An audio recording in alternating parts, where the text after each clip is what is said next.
Todo mundo está aqui. Vamos começar nosso reunião. Bom dia a todos. Não vejo vocês muito tempo. Tenho muito saudade para vocês. Eu espero que volta ao Recife mais rápido e trabalhar com vocês. Eu quero respeitar a reunião em português, mas meu português não é bom. Então, vou falar chinês. Desculpe. 尊敬的中国驻巴西雷西贝总领馆严以勋总领事，尊敬的中央财经大学王耀奇校长，尊敬的伯南布哥大学佩德罗校长，尊敬的各位专家学者，亲爱的老师和同学们，上午好。 Excelentíssima conselheira da China em Recife, senhora Yan Yuqing, magnífica reitora da Universidade Central das Finanças e Economia, professora doutora Wang Yaoqi, magnífico reitor da Universidade de Pernambuco, professor Dr. Pedro Falcão, prezados especialistas, pesquisadores, caros professores e alunos, bom dia. 伯南布哥大学孔子学院中巴经济与社会发展研究中心第3届国际学术研讨会马上开始。 研讨会在 YouTube 网站进行同步直播，直播的链接在伯南布哥大学官网、孔子学院官网和 Facebook 等发布，请登录观看。你也可以在链接的讨论区参与提问发言，与我们的学者进行线上交流。 Em breve daremos início ao terceiro Seminário Internacional para o Centro Sino Brasileiro de Pesquisas Socioeconômicas do Instituto Confúcio da Universidade de Pernambuco, que será transmitido ao vivo pelo YouTube, e o link para a transmissão ao vivo estará no site oficial da Universidade de Pernambuco, no site oficial do Instituto Confúcio, Facebook, etc. Sejam bem-vindos para assistir. Você também pode fazer perguntas e interagir com os pesquisadores nos comentários da transmissão. 今年新冠肺炎病毒肆虐全球，孔子学院响应伯南布哥大学的防疫号召，停止了一切线下的教学活动。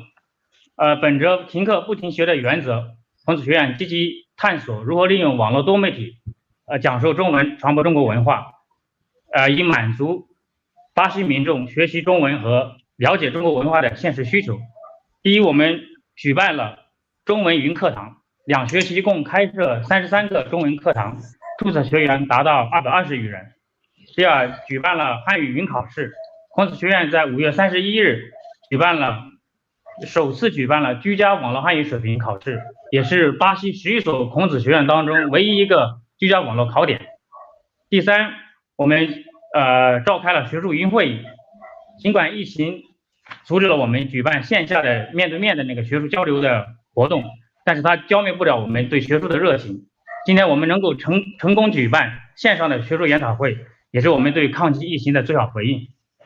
2020 é ano incomum. Com a epidemia do Covid-19 crescendo em todo o mundo, o Instituto Confúcio atendeu a chamada de prevenção de epidemias da Universidade de Pernambuco e suspendeu todas as atividades de ensino presencial. Seguindo o princípio de suspender as aulas sem suspender os estudos, o Instituto Confúcio está ativamente pesquisando e explorando como aplicar as plataformas de multimídia online para ensinar chinês e divulgar a cultura chinesa ao povo brasileiro, para sejam atendidas as necessidades reais de aprendizagem dos alunos e facilitar a compreensão da cultura chinesa. Primeiro, foi estabelecida a sala de aula chinesa na nuvem. Um total de 33 turmas de chinês foram abertas nos 2 semestres, com mais de 220 alunos matriculados. Segundo, foi realizado o teste de proficiência em língua chinesa online. O Instituto Confúcio, da Universidade de Pernambuco, realizou o teste de proficiência em chinês online em casa pela primeira vez no dia 31 de maio, tornando-se o primeiro e o único que oferece teste online entre os 11 institutos confúcios do Brasil. Terceiro, foi realizado um seminário internacional na nuvem. Embora a epidemia do Covid-19 tenha nos impedido de realizar seminários acadêmicos presenciais, ela não pode extinguir nosso entusiasmo pelos intercâmbios acadêmicos. E hoje realizamos com sucesso o Seminário Internacional Sino Brasileiro. 下面请允许我介绍参会的嘉宾和专家学者：中国驻巴西雷西韦总领馆严宇清总领事，中央财经大学王耀奇校长，伯南布克大学佩德罗校长，中央财经大学史建平副校长，校长助理李涛教授，科研处贾一格处长和张健副处长，国际合作处张小燕处长和李红斌副处长，中国公共财政与政策研究院党总支李汉军书记，经济学院石宇鹏教授和于爱之教授，政府管理学院刘立光副教授，互联网研究院邱磊吉副教授，中央财经大学国际合作处教师许克柔老师和张成岸老师，两位也是我们孔子学院前任和现任的公派教师。Agora, peço que me permitam apresentar os convidados, peritos e pesquisadores participantes presentes. Cônsul-Geral da China em Recife, senhora Yan Yuqing, reitora da Universidade Central das Finanças e Economia, UF, senhora professora Wang Yaoqi, reitor da Universidade de Pernambuco, senhor professor Pedro Falcão, vice-reitor da CUF, senhor professor Shi Jianping, assessor do reitor da CUF, senhor professor Li Tao, diretor da Divisão de Assuntos Acadêmicos, professor Li Guijun, diretor da Divisão de Pesquisa Científica, professora Jia Yuge, e vice-diretor, professor Zhang Jian, diretora da Divisão de Cooperação Internacional, professora Zhang Xiaoyan, e vice-diretor, professor Li Hongbin, secretário do Departamento de Finanças e Políticas Públicas da CUF, professor Li Hanjun, professores titulares do Departamento de Economia da CUF, professor Shi Yupeng, e professora Yu Aizhi, professor associado do Departamento de Administração Governamental, professor Liu Liguang, professora associada do Departamento de Estudos da Internet, professora Qiu Leiju, professor Ricardo Lima, do Departamento e diretor do Instituto 伯南布克联邦大学亚洲研究中心马库斯主任和经济系黑加鲁教授，伯南布克州环境保护发展厅琼古马路先生，伯南布克大学国际合作处处长兼孔子学院八方院长卡尔教授，伯南布克大学埃戈尔教授、迪乔阿马尔教授、玛丽娜教授和艾德米尔教授，欢迎各位光临。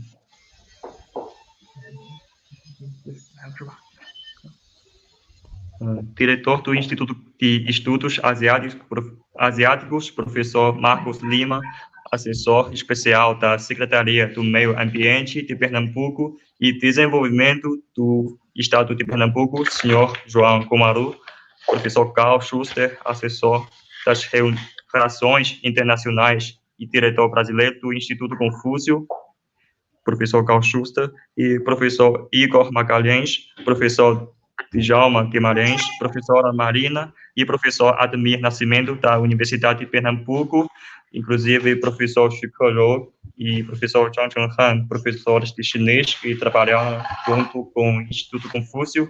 Sejam todos bem-vindos. 首先，请伯南布克大学孔子学院八方院长卡尔致欢迎词。Em primeiro lugar, vamos convidar o professor Carl Schuster, diretor brasileiro do Instituto Confúcio da Universidade de Pernambuco, para fazer um discurso de boas-vindas.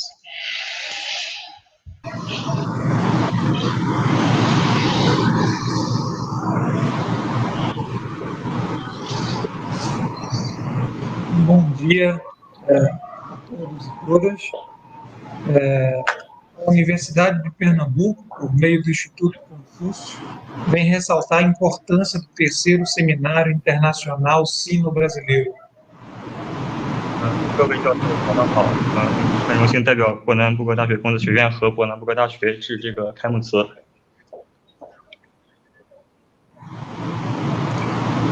A discussão de temas centrais como negócios, energias limpas, agricultura e estratégias de combate à pandemia são vitais para o melhor entendimento da nossa atual conjuntura. Mesmo com a crise mundial da pandemia do novo coronavírus, a China continuou sendo um dos maiores parceiros comerciais do Brasil e teve altas consideráveis nos índices de exportação, mesmo num momento tão difícil do cenário mundial. 在此，我想强调第3届中巴经济国际研讨会的重要意义，对诸如商业、清洁能源、农业和抗击大流行病战略等核心话题的探讨，更好的帮助我们了解目前的生存状况，对于这个是非常重要的。即使面对新的冠状病毒大流行的世界危机，中国仍然是巴西的最大贸易伙伴之一，各项出口指标大大提高。 Nesse período de exceção, é notória a necessidade de ampliação da rede de cooperação internacional, tendo em vista que não é possível o combate à pandemia sem ações coordenadas por uma rede internacional que possa assegurar que a segurança no campo da saúde ultrapasse as fronteiras físicas das nações. 在这一特殊时期，扩大国际合作网络的需求是众所周知的，因为没有国际网络协调的行动，就无法与大流行病做斗争。这种行动可以确保卫生领域的安全工作超越实体的边界。 Não há dúvidas que muitos desafios surgiram nesse período. Tivemos que iniciar de forma rápida uma transição de aulas presenciais para o uso de aulas remotas, adaptando materiais, testando sistemas e entrando em contato com nossos alunos para garantir que o ensino de língua e cultura chinesa não fossem interrompidos. 毫无疑问，在此期间，我们的国家出现了许多挑战。我们必须迅速开始从面对面的课堂过渡到使用远程课堂，改变教材测试系统，并与学生密切联系，以确保我们的汉语和文化教学不中断。 É com imensa alegria que podemos dizer que deu certo. O esforço de professores, alunos e dos nossos colaboradores foram fundamentais para o sucesso dessa modalidade de ensino, que modificou substancialmente a nossa forma de entender as relações de ensino e aprendizagem. 令我们极度欣慰的是，我们可以说这种方式奏效了。老师、学生和员工的努力是这种教学方式成功的基础。这种方式极大地变革了教学与学习之间的关系。语合中心、伯南布哥大学和中财的面对这些挑战时的相互支持，使我们能够度过2020年出现的所有困难。 O apoio da reitoria da UPE, bem como do Ramban e da CUF para o enfrentamento desses desafios, tornaram possíveis passarmos por todas as dificuldades que surgiram ao longo desse ano de 2020.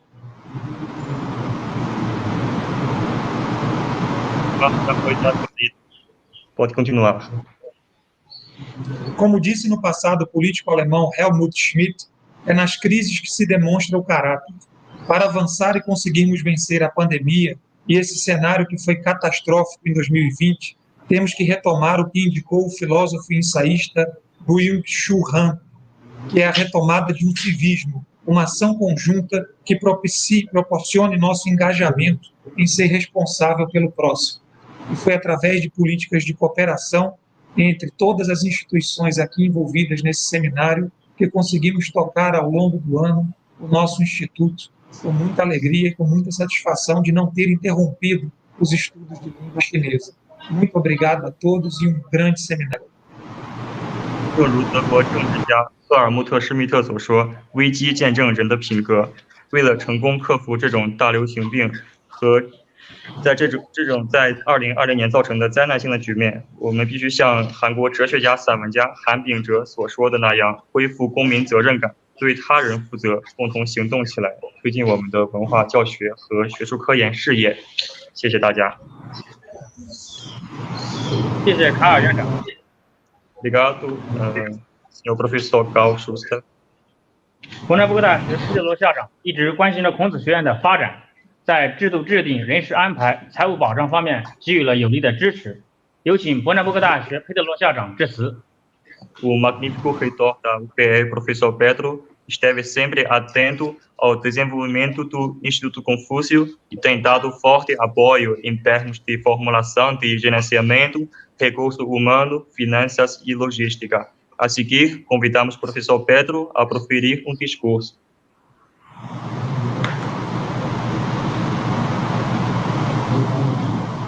Eu gostaria de dizer da minha grande alegria, grande satisfação, mesmo com todas as dificuldades que toda a humanidade está passando com a pandemia, de estar abrindo o terceiro Seminário Internacional Sino Brasileiro de Pesquisas Socioeconômicas do Instituto Confúcio da Universidade de Pernambuco. 各位专家学者，大家好，非常荣幸能够参加这次第3届中巴国际经济与发展学术研讨会，然后我们克服了所有的困难，终于促成了此次会议。Quero saudar com muito carinho a reitora da CUF, Yang Yalquin, e ao mesmo tempo, e toda a sua equipe, claro, e ao mesmo tempo já fazer um agradecimento muito especial à reitora e a todos de sua equipe, toda a comunidade acadêmica da CUF, pelo envio no início do momento mais difícil da pandemia de EPIs para ajudar os hospitais da Universidade de Pernambuco. 在此，首先我想向王耀奇校长以及中财所有的科研者和教师团队，然后致以问好，并且非常感谢中央财经大学在年初疫情扩散时期对巴西伯南布哥大学提供的防疫物资方面的帮助。Saudar a cônsul da China no Brasil, Yang Yalquin, saudar o professor Pen, diretor do Instituto Confúcio da Universidade de Pernambuco, diretor e ao professor doutor que está comigo aqui, onde faz o trabalho de assessoria internacional da Universidade de Pernambuco e também acumula a direção do Instituto Confúcio. 同时也向中国驻雷西非总领馆总领事严宇清领事和伯南布哥大学孔子学院中方院长彭院长问好。 Eu fico muito feliz, né, da forma que venho falando, dessa parceria com a CUF, com o Instituto Confúcio. Uma vez que, desde sua origem em 2013, onde na época eu estava pró-reitor de administração da universidade, eu tive a oportunidade de acompanhar todo o início dessa parceria com a CUF. 中央财经大学和伯南布哥大学合作已历超过6年，是于2013年11月23日成立伯南布哥大学孔子学院。那个时候我是作为副校长，也是在推进这个孔院创立的一些初始工作中做了一些工作。 E assim quis o destino em que depois eu me tornasse reitor da Universidade de Pernambuco, tivesse a oportunidade de fazermos a inauguração do prédio próprio do Instituto Confúcio, hoje Instituto Modelo da Universidade de Pernambuco, e também temos criado, há 3 anos atrás, esse seminário Sino Brasileiro, né, de grande importância para a pesquisa, para as comunidades acadêmicas e todas as instituições envolvidas. 我担任校长之后，然后促成了和中方一起促成了这个伯南布哥大学孔子学院作为示范孔院的这个揭牌仪式。3年前，我们开创了第1次这个国际学术研讨会，至今已历3年。在这个整个中巴学术交流方面，发挥了非常积极的贡献。 Também quero fazer um agradecimento muito especial a todos os envolvidos, incluindo os diretores do Instituto Confúcio Brasileiro e chinês, respectivamente o professor Carl Schuster, professor Pen, onde não se permitiu, durante esse período da pandemia, que as atividades do Instituto Confúcio fossem paralisadas. 常感谢所有参与孔院工作的院长，尤其是中方院长洪院长和巴辉院长、卡尔院长，在这个特殊的疫情时期，一直不懈的努力，保证孔院的所有工作都不中断，一直以网络的形式在平稳地进行。Atualmente, temos 220 alunos em 18 turmas e 6 professores trabalhando ativamente na difusão da cultura e das línguas da China para os brasileiros e brasileiras que estão participando dessa parceria. 目前为止，湖南科大学孔子学院拥有220名学生，一共有18个班，目前有6名中文教师还活跃在线上平台，继续从事这个文化和教学的工作。Estou muito ansioso para que as autoridades sanitárias, a situação sanitária de forma global, sejam restabelecidas para que nós possamos ter o retorno de todas as atividades de forma presencial e ampliarmos o número de pessoas que possam participar, serem dessa parceria, né? Terem a oportunidade de conhecimento da cultura e da língua da China. 这一线上平台的形式，不仅维持了这个孔院的汉语教学，同时也使这个文化课程深入到了巴西更多的地区，尤其是伯南布哥州内的更多的地区和有更多的校区。Para finalizar, gostaria de parabenizar a todos da equipe organizadora deste evento, desejar excelente seminário para todos nós e o nosso muito obrigado. 最后，向这次国际学术研讨会的所有的参与者表示祝贺，然后预祝整个的学术研讨会圆满成功。谢谢大家。谢谢佩德罗校长。Obrigado, professor Pedro。今年孔子学院实行了转例，开启了在基金会框架下运行的新征程。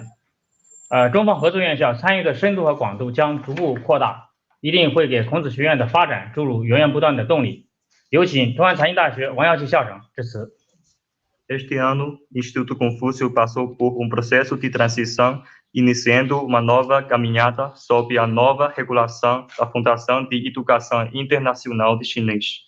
O aumento gradual na profundidade e amplitude da participação das universidades chinesas parceiras certamente injetará o impulso contínuo no desenvolvimento do Instituto Confúcio. Em seguida, convidamos a reitora da CUP, professora Wang Yaoqi, para fazer seu discurso.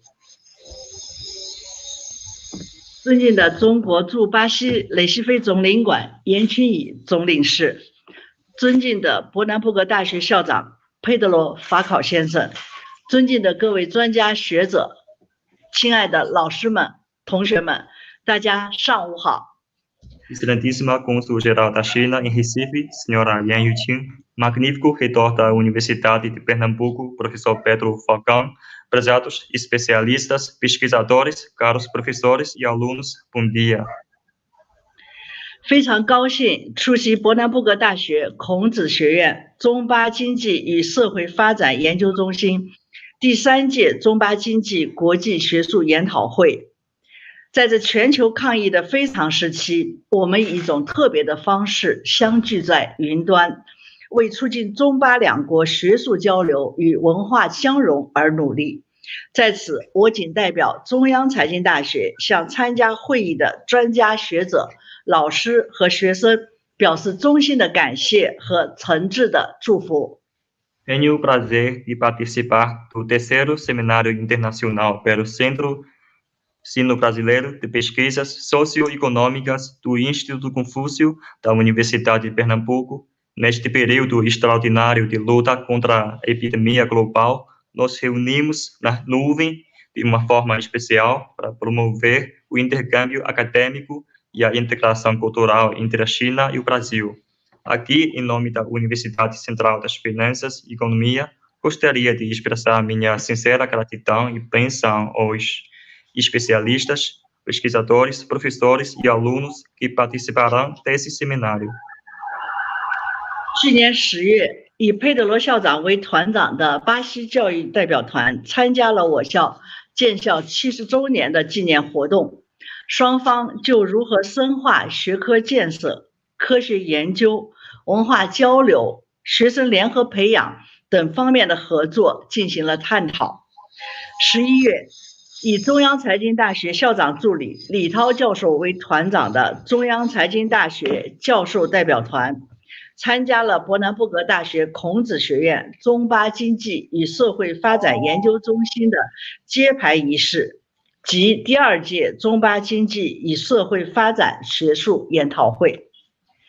我相信，在双方合作院校的大力支持下，在各位专家学者的共同努力下，伯南布格大学孔子学院一定会成为巴西中文教学和中巴经济、社会以及文化研究的重要基地。伯南布格大学孔子学院中巴经济与社会发展研究中心一定能为中巴企业的发展提供智力支持，成为推动两国经济发展和文化交流的重要智库。Em outubro do ano passado, a delegação brasileira, chefiada pelo reitor professor Pedro Falcão, veio de visita à China para participar do 70º aniversário da fundação da CUF. As duas partes debateram profundamente como promover a construção dos cursos, a pesquisa científica, o intercâmbio cultural e a formação conjunta de alunos.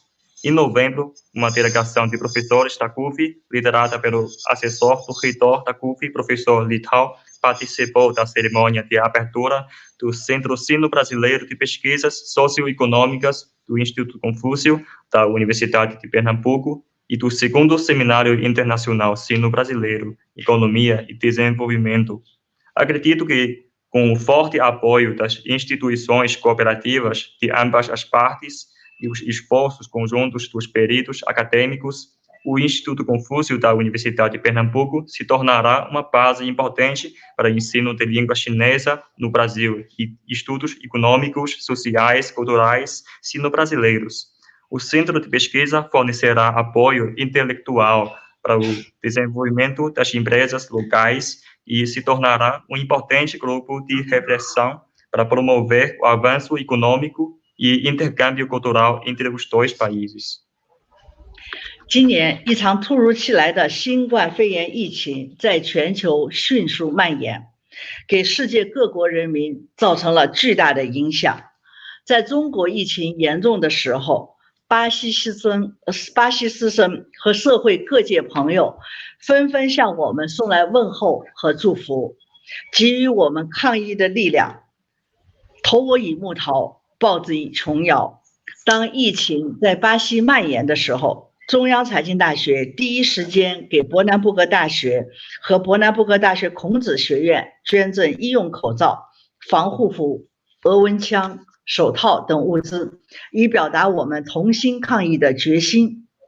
一场疫情让我们感受到了中国和巴西两国人民守望相助、共度时艰的精神，让我们见证了中巴两国世代友好、友谊长青的硕果。Este ano, a epidemia de Covid-19 se espalhou rapidamente pelo mundo e teve grande impacto em todo o mundo. Quando a epidemia na China estava se agravando, os professores, alunos e amigos brasileiros nos enviaram saudações e bênçãos, nos dando forças para combater a epidemia. Como diz a frase no clássico da poesia da China, você presenteia pesco, eu lhe retribuo jato branco. Quando a epidemia se espalhou no Brasil, a CUF imediatamente doou máscaras médicas, roupas de proteção, termômetros a laser, luvas e outros materiais para a Universidade de Pernambuco e o Instituto Confúcio, da UPE, para expressar nossa determinação em combater a epidemia juntos. Esta epidemia fez com que sentíssemos a vontade do povo chinês e brasileiro de ajudar uns aos outros e superar as dificuldades juntos. Além disso, podemos testemunhar o fruto de amizade duradoura entre China e o Brasil. 受新冠肺炎疫情的负面冲击，世界经济形势面临着下行的风险，影响全球经济发展与社会稳定。研究中心应充分利用学科优势，依托团队合作，积极为疫情防控献计献策。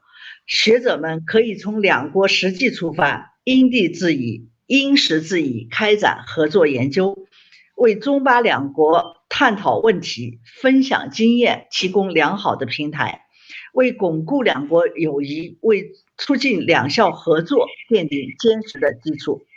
Afetada pelo impacto negativo da epidemia Covid-19, a economia mundial está enfrentando grandes riscos, afetando o desenvolvimento econômico global e a estabilidade social. O centro de pesquisa deve ficar encarregado de aproveitar o suficiente suas vantagens acadêmicas e contar com o trabalho em equipe para contribuir ativamente para a prevenção e controle da epidemia. Com base na situação real dos dois países, os pesquisadores podem realizar pesquisas cooperativas de acordo com as condições locais e de tempo, fornecendo uma boa plataforma para discutirem questões, compartilhar experiências e estabelecer um firme alicerce para consolidar a amizade entre os dois países e fomentar cooperação entre as duas universidades. 研究中心第3届学术研讨会的召开非常及时，希望两国学者围绕中巴两国的经济与社会问题进行充分的讨论，多出研究成果，提出一系列可操作的资政建言。O terceiro seminário acadêmico do Centro de Pesquisa foi realizado em tempo pertinente e espero que os pesquisadores acadêmicos dos dois países possam discutir amplamente as questões econômicas e sociais da China e do Brasil, produzam bons resultados de pesquisa e apresentam uma série de conselhos e sugestões práticas. 希望两校保持友好传统，深入合作，深化交流。预祝本次学术研讨会取得圆满成功。祝愿严宇清总领事、佩德罗校长、各位专家学者、全体师生身体健康，万事如意。谢谢大家。Espero que as duas universidades mantenham a tradição de amizade, aprofundem a cooperação e os intercâmbios. Desejo a este seminário um pleno sucesso. Desejo à cônsul-geral senhora Yan Yuqing, ao professor Pedro Falcão, aos especialistas e pesquisadores e a todos os professores e alunos, desejo boa saúde e tudo de bom. Obrigada a todos. 谢谢王校长。 Obrigado, senhora reitora Wang Yaoqi. 孔子学院的发展也得到了总领馆的帮扶。上半年，孔子学院有3位教师在雷西北任教。严宇清总领事不仅给3位教师及时发放了就医物资，派专车护送他们去机场，还对我们的老师进行了心理安慰与辅导，增强了他们居家抗疫的信心。有请中国驻巴西雷西北总领馆严宇清总领事致辞。 O crescimento do Instituto Confúcio também contou com o apoio do Consulado-Geral da China em Recife. No primeiro semestre do ano, o Instituto Confúcio estava com 3 professores voluntários lecionando em Recife e a cônsul-geral senhora Yan Yuqing não apenas distribuiu materiais de proteção aos 3 professores, mas também lhes disponibilizou atendimento psicológico e assistência no retorno para a China. Convidamos agora a senhora Yan Yuqing para proferir seu discurso. 好的，尊敬的伯南布哥大学校长白德罗法国教授，尊敬的中央财经大学校长王瑶琪教授，以及其他的各位校领导，各位师生，尊敬的孔子学院巴方院长卡尔舒斯特先生，中方院长彭宪堂先生，尊敬的国州联邦大学亚洲研究院主任马库斯利马教授，尊敬的孔子学院师生们，各位专家学者，各位来宾，大家好。Magnífico reitor da Universidade de Pernambuco, senhor professor Pedro Falcão. Magnífica reitora da Universidade Central de Finanças e Economia, senhora professora Wang Yaoqi. e os outros dirigentes desta universidade chinesa. Digníssimos tiradores brasileiro e chinês do Instituto Confúcio, senhora professora Cao Schuster e senhora professora Peng Xiantang, digníssimo senhora professora Marcos Costa Lima, coordenadora do Instituto de Estudos da Ásia da Universidade Federal de Pernambuco, e caros professores e alunos do Instituto Confúcio e caros convidados. 我非常的荣幸呢，能够出席伯南布哥大学孔子学院第3届中巴经济与社会发展学术研讨会。我很荣幸的出席过首届和第2届研讨会，活动呢都取得了圆满的成功，那么也给我留下了深刻的印象。我相信今天的这场研讨会也会取得丰硕的成果。É uma grande honra participar do terceiro Seminário Internacional do Desenvolvimento Socioeconômico Sino Brasileiro, do Instituto Confúcio, da UBE. Tinha participado do primeiro e do segundo seminários, e ambos foram bem-sucedidos e impressionantes. Acredito que o terceiro também terá resultados frutíferos. 博大孔院的成立呢，已经迈入了第7个年头。他们为推动汉语教学、传播中华文化和中国理念、深化中巴友谊做出了突出贡献，成为了巴西唯一一所全球示范孔子学院。我一直说呢，你们是一块弘扬中华优秀文化的金字招牌，是一座深化两国人文交流的友谊桥梁。所以在此呢，我也想特别的向伯南布哥大学以及中央财经大学表示衷心祝贺和诚挚谢意。Desde a sua fundação há 7 anos, o Instituto Confúcio da UBE tem feito contribuições notáveis para promover o ensino de mandarim, a divulgação de cultura e ideias chinesas e aprofundar a amizade sino-brasileira. Se tornou o único Instituto Confúcio exemplar global no Brasil, uma marca para promover a cultura chinesa, uma ponte para intercâmbios culturais entre 2 países. Aqui eu gostaria de expressar meus sinceros parabéns e agradecimentos à Universidade de Pernambuco e Universidade Central de Finanças e Economia. 今年11月呢，中巴经济与社会发展研究中心也迎来了你们的周岁生日。中心的成立为加强两国智库的学术交流、思想碰撞搭建了重要平台，为深化中巴友谊、促进人文交流发挥了积极作用，为培养具有全球视野、中巴情怀的学者做出了不懈努力，也为中巴乃至世界经济发展贡献了智慧和力量。Neste mês, em novembro, o Centro Sino-Brasileiro de Pesquisas Socioeconômicas do Instituto Confúcio celebra o seu primeiro aniversário. A fundação do centro construiu uma plataforma importante para fortalecer os intercâmbios acadêmicos e ideias entre 2 países. Desempenhou um papel ativo no aprofundamento da amizade e intercâmbios culturais. Também contribuiu para o desenvolvimento da economia mundial. 在当前新冠肺炎疫情肆虐全球的大背景下，世界局势正在发生深刻而重大的变化。新冠病毒不区分人种和国家，这场疫情对全世界都是一次严重危机和严峻考验。疫情爆发以来，中巴两国始终团结合作，共同抗疫。根据巴西疫情形势和需求，中方紧急筹集了3批政府援巴物资。我们总领馆以及旅巴中国侨胞也为领区受灾严重的州市多次进行爱心捐赠。中方愿继续同包括巴西在内的世界各国分享治国理政和抗疫经验，提供力所能及的人道主义援助，开展国际科研交流合作。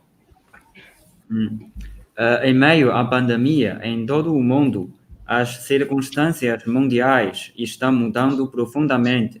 O vírus não faz distinção entre raças e países. Essa pandemia é uma crise séria e honesta para todo o mundo. Desde o início, China e Brasil sempre se uniram e cooperaram para combater juntos contra a pandemia. E, de acordo com o avanço da pandemia no Brasil, a China ofereceu 3 lotes de equipamentos para ajudar. O nosso consulado-geral e a comunidade chinesa no Brasil também doaram várias vezes para as cidades locais. A China está disposta para continuar compartilhando experiências de governança e experiências de combate à pandemia com todos os países, incluindo o Brasil, fornecer assistência humanitária dentro da sua capacidade e realizar intercâmbios e cooperação的pesquisa científica internacional。我们感到欣慰的是，中巴合作不仅未被疫情阻断，相反，在疫情中得到了提升。根据巴西联邦政府经济部的统计，今年前3季度，在巴西对外贸易同比下降10%的情况下，中巴贸易额逆势增长超过6%，其中巴西对华出口同比增长14%，占巴对外出口总额的34%以上。我想这一方面说明中巴贸易具有强劲的韧性和活力，同时也与中国率先控制住疫情、全面复工复产、经济稳步复苏、持续扩大开放密不可分。Felizmente, a cooperação sino-brasileira não foi interrompida pela pandemia. Pelo contrário, se melhorou. De acordo com as estatísticas do Ministério da Economia do Brasil, nos primeiros 3 trimestres deste ano, o comércio exterior do Brasil caiu por 10%. Porém, o comércio Brasil-China aumentou por mais de 6%, dos quais as exportações do Brasil para a China aumentaram 14%, e representando 34% das exportações brasileiras. Isso mostra que o comércio China-Brasil tem forte resiliência e vitalidade. Outro motivo para esse aumento é que a China controlou a pandemia, começou a retomada de atividades econômicas e continua as políticas de abertura. 正如大家所知，2021年是中国“十四五”规划和2035远景目标的开局之年。中国将进入新发展阶段，推动形成以国内大循环为主体、国内国际双循环相互促进的新发展格局，开启全面建设社会主义现代化国家新征程，向第2个100年奋斗目标进军。我想说，中国的发展是世界的机遇，也是巴西的机遇。Como todos sabem, 2021 será o primeiro ano do 14º plano quinquenal, plano de 5 anos, e primeiro ano da visão 2035 da China. A China entrará em um novo estágio de desenvolvimento e promove o novo padrão de desenvolvimento com o grande ciclo nacional como corpo principal e a promoção mútua dos ciclos duplos domésticos e internacionais. Uma nova jornada de construção de um país socialista moderno de forma geral e marcha em direção à meta do segundo centenário. Eu gostaria de dizer que o desenvolvimento da China é uma oportunidade tanto para o mundo como para o Brasil. 大家知道了，就在昨天，金砖5国领导人以视频方式举行了第12次会晤，围绕深化金砖伙伴关系、促进全球稳定、共同安全和创新增长主题发出了金砖声音。中国和巴西作为东西半球最大的发展中国家和全球主要新兴市场国家，拥有广泛共同利益。我们看好巴西发展前景，对中巴合作充满信心，愿秉持开放、合作、团结、共赢理念，同巴西分享发展经验，共享发展成果，实现共同繁荣。中国也愿意同巴西一道，在金砖国家伙伴关系框架下，携手为维护国际和平安全、促进世界经济发展贡献力量。Ontem, os chefes de Estado do BRICS realizaram a 12ª cúpula, com o tema de uma parceria do BRICS que mantém a estabilidade global, segurança comum e crescimento inovador. Como os maiores países em desenvolvimento no hemisfério oriental e ocidental, e como os principais países do mercado emergente do mundo, a China e o Brasil têm ambos interesses comuns. Estamos otimistas com o desenvolvimento do Brasil e estamos confiantes na cooperação sino-brasileira. Estamos dispostos a defender os conceitos de abertura, cooperação, unidade e ganha-ganha, compartilhar experiências de desenvolvimento e resultados de desenvolvimento, e podemos alcançar a prosperidade comum. A China também está disposta a trabalhar com o Brasil para contribuir para manter a paz e a segurança internacional e promover desenvolvimento econômico mundial no âmbito da parceria com o BRICS. 在此的话呢，我想再次做出承诺，我们总领馆以及我本人愿意继续的为博大孔子学院的发展提供一切力所能及的帮助。同时，我也希望呢，在疫情结束以后，我们的彭院长张成汉以及其他的孔院的优秀的教师志愿者们能够尽快的回归。同时也欢迎王瑶琪校长以及其他的校领导可以率队到累西非来访问。累西非欢迎你们。Aqui gostaria de ressaltar que o Consulado-Geral da China no Recife está sempre apoiando a cooperação no Instituto Confúcio e esperamos muito que o diretor, o senhor professor Peng Xiantang e o professor Zhang Chenghan voltam para o Recife o mais rápido possível. E também estamos dispostos para receber a senhora professora Wang Yaoqi para uma futura visita para o Recife. Vamos dar boas-vindas. 最后呢，预祝本次研讨会圆满成功，也祝各位身体健康，万事如意。谢谢大家。Muito obrigada. Por fim, desejo grande sucesso para o seminário e boa saúde para todos. Obrigada. 谢谢严总。Obrigado, senhora Yan Yuqing. 再次感谢严雨晴总领事、王耀琪校长、白德鲁校长和各位专家学者对伯南布哥大学孔子学院的大力支持。孔子学院将继续以中文为桥，为两校乃至两国的人文交流与合作贡献力量。Agradecemos novamente à Cônsul-Geral da China, senhora Yan Yuqing, à reitora professora Wang Yaoqi, ao reitor professor Pedro Falcão e a todos os professores e pesquisadores pelo forte apoio ao Instituto Confúcio da Universidade de Pernambuco. O Instituto Confúcio continuará a contribuir para o intercâmbio cultural e a cooperação entre as duas universidades e os dois países, utilizando a língua chinesa como ponte. 研讨会开幕式到此结束，请阿德米尔教授主持接下来的学术研讨会。Aqui encerramos a cerimônia de abertura. Convidamos o professor Ademir Nascimento para assumir o seminário.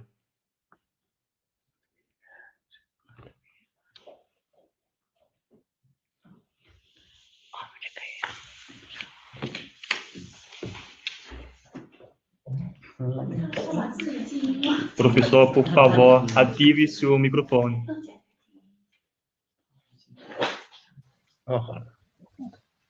Perfeito. Bom dia a todos. Agradeço pela cerimônia de abertura, todos os participantes que estão aqui, em especial aos reitores da CUF, aos diretores Peng e Cao, ao professor Pedro Falcão, nosso reitor aqui da UPE, e a cônsul-geral da China. Então, encerramos esse momento de abertura para que a gente possa passar para a primeira mesa, que será com o professor Yupeng Shi e o professor Djalma Guimarães, além de mim. Uma excelente manhã a todos. Mais uma vez, muito obrigado pela participação de todos aqui.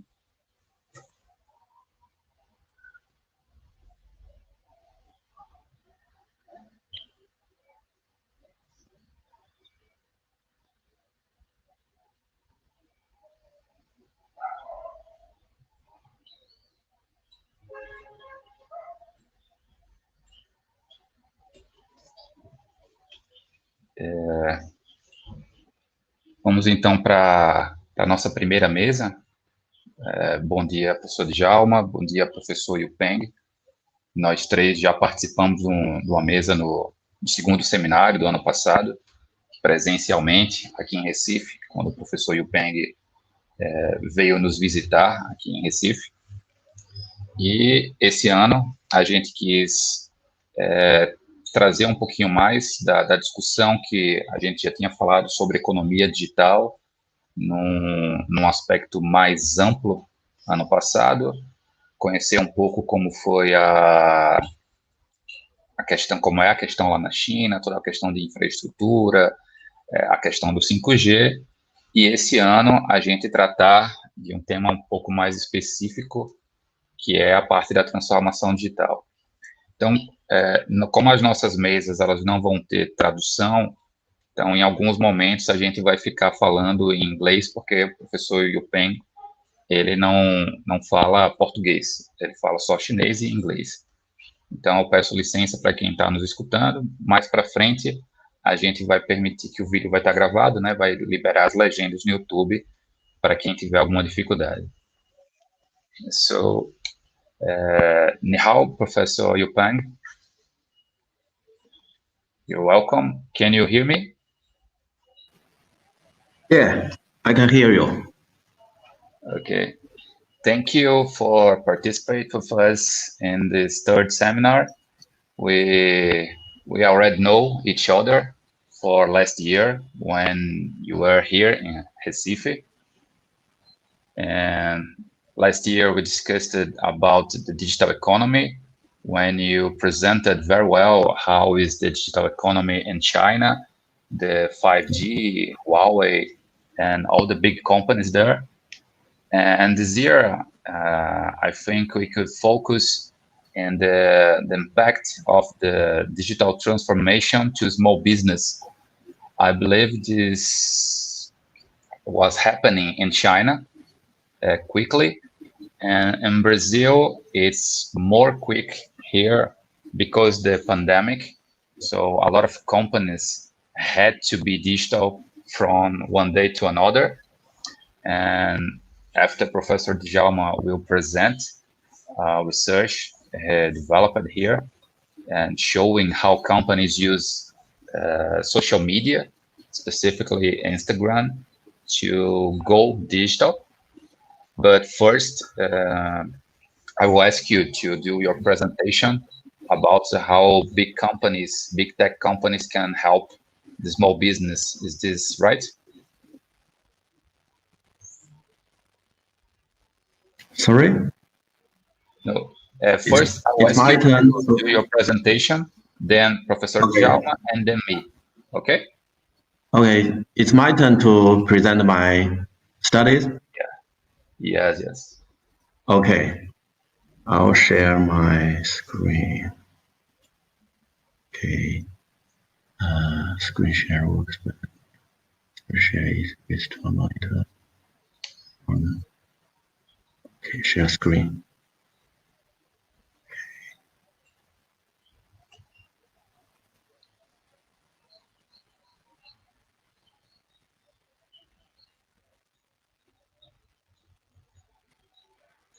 Okay, Professor Edmer, can you see my slides? Not yet. Not yet. Okay. Let me try it again.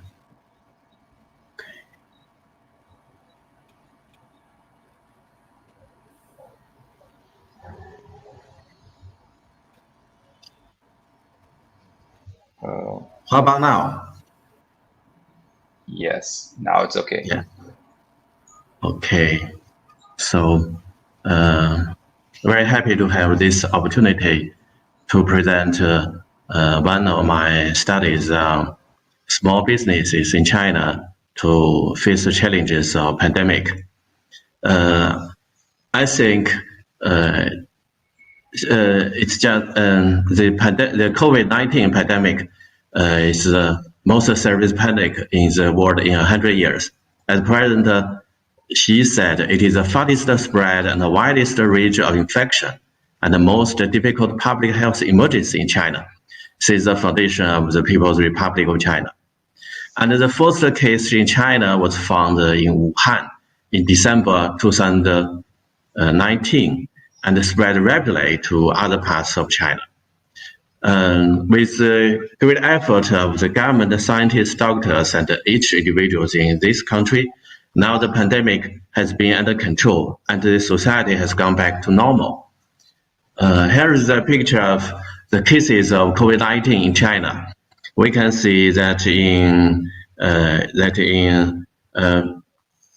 February we have the largest number of COVID-19 cases. Then it went down rapidly to no more than 100. And nowadays, the COVID-19 cases in China is very few. And I think maybe there are only no more than 100 existing COVID-19 cases now. So, but when the COVID-19 cases, when the number of the COVID-19 cases were very large, it has brought serious challenges to all firms in China, especially for small business. Why small business are more vulnerable than the medium or large-sized enterprises? Because they have less capacity to deal with outside risks compared to large or even medium-sized firms. The motto is what is the standard of the small businesses? In 2017, National Bureau of Statistics in China issued the latest division standard for small businesses in all kinds of industries. Here is an example of standard of small businesses in manufacturing, catering, and retail sectors. We can see that if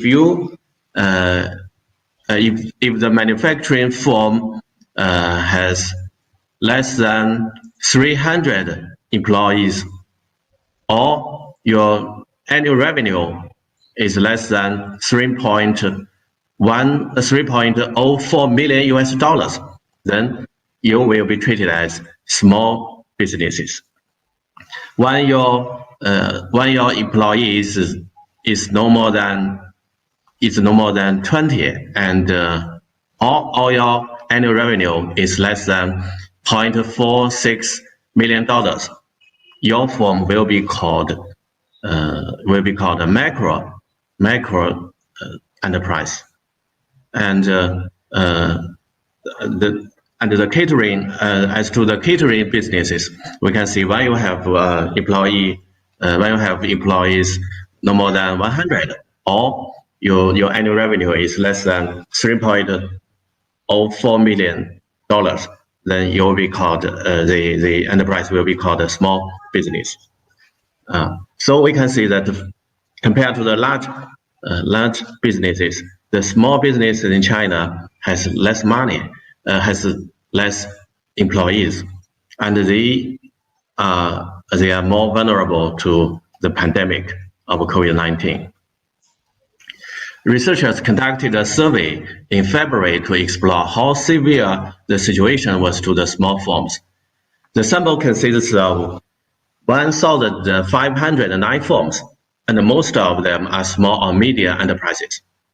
The results show 49.1% firms reported their respective revenue in 2020 would be at least 20% lower than that in 2019, than the year before.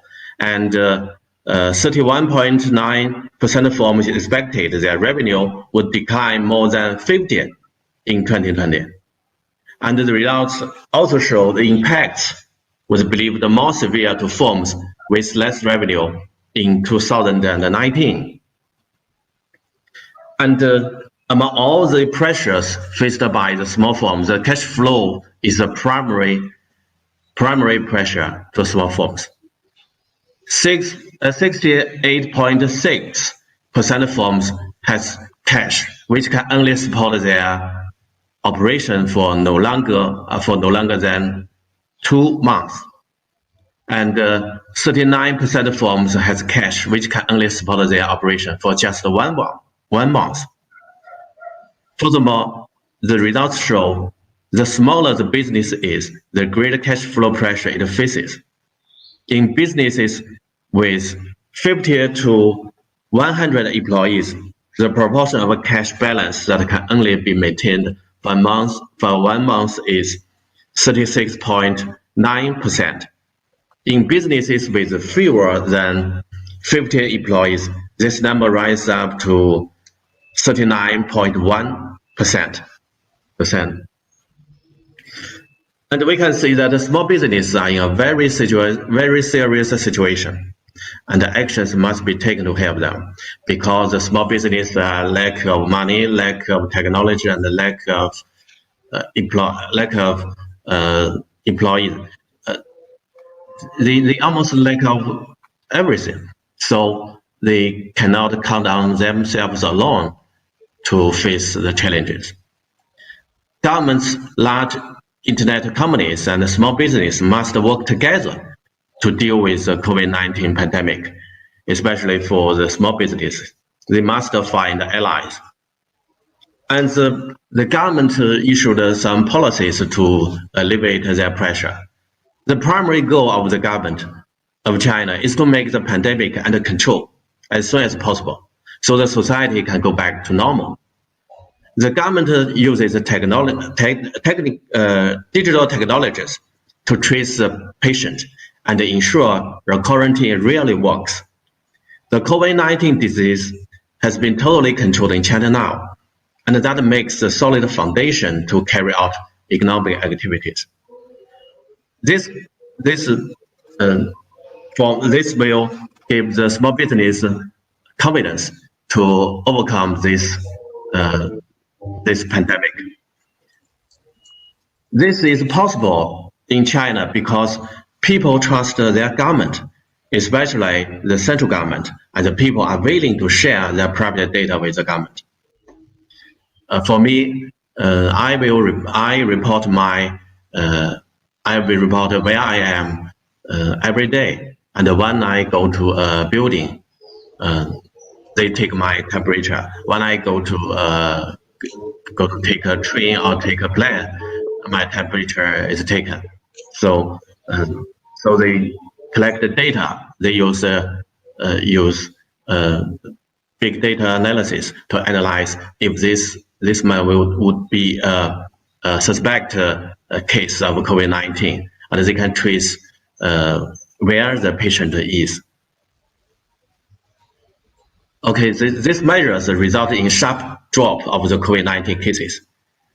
The economy revived from the pandemic, and so do small businesses. This is a picture taken in August in Xi'an city.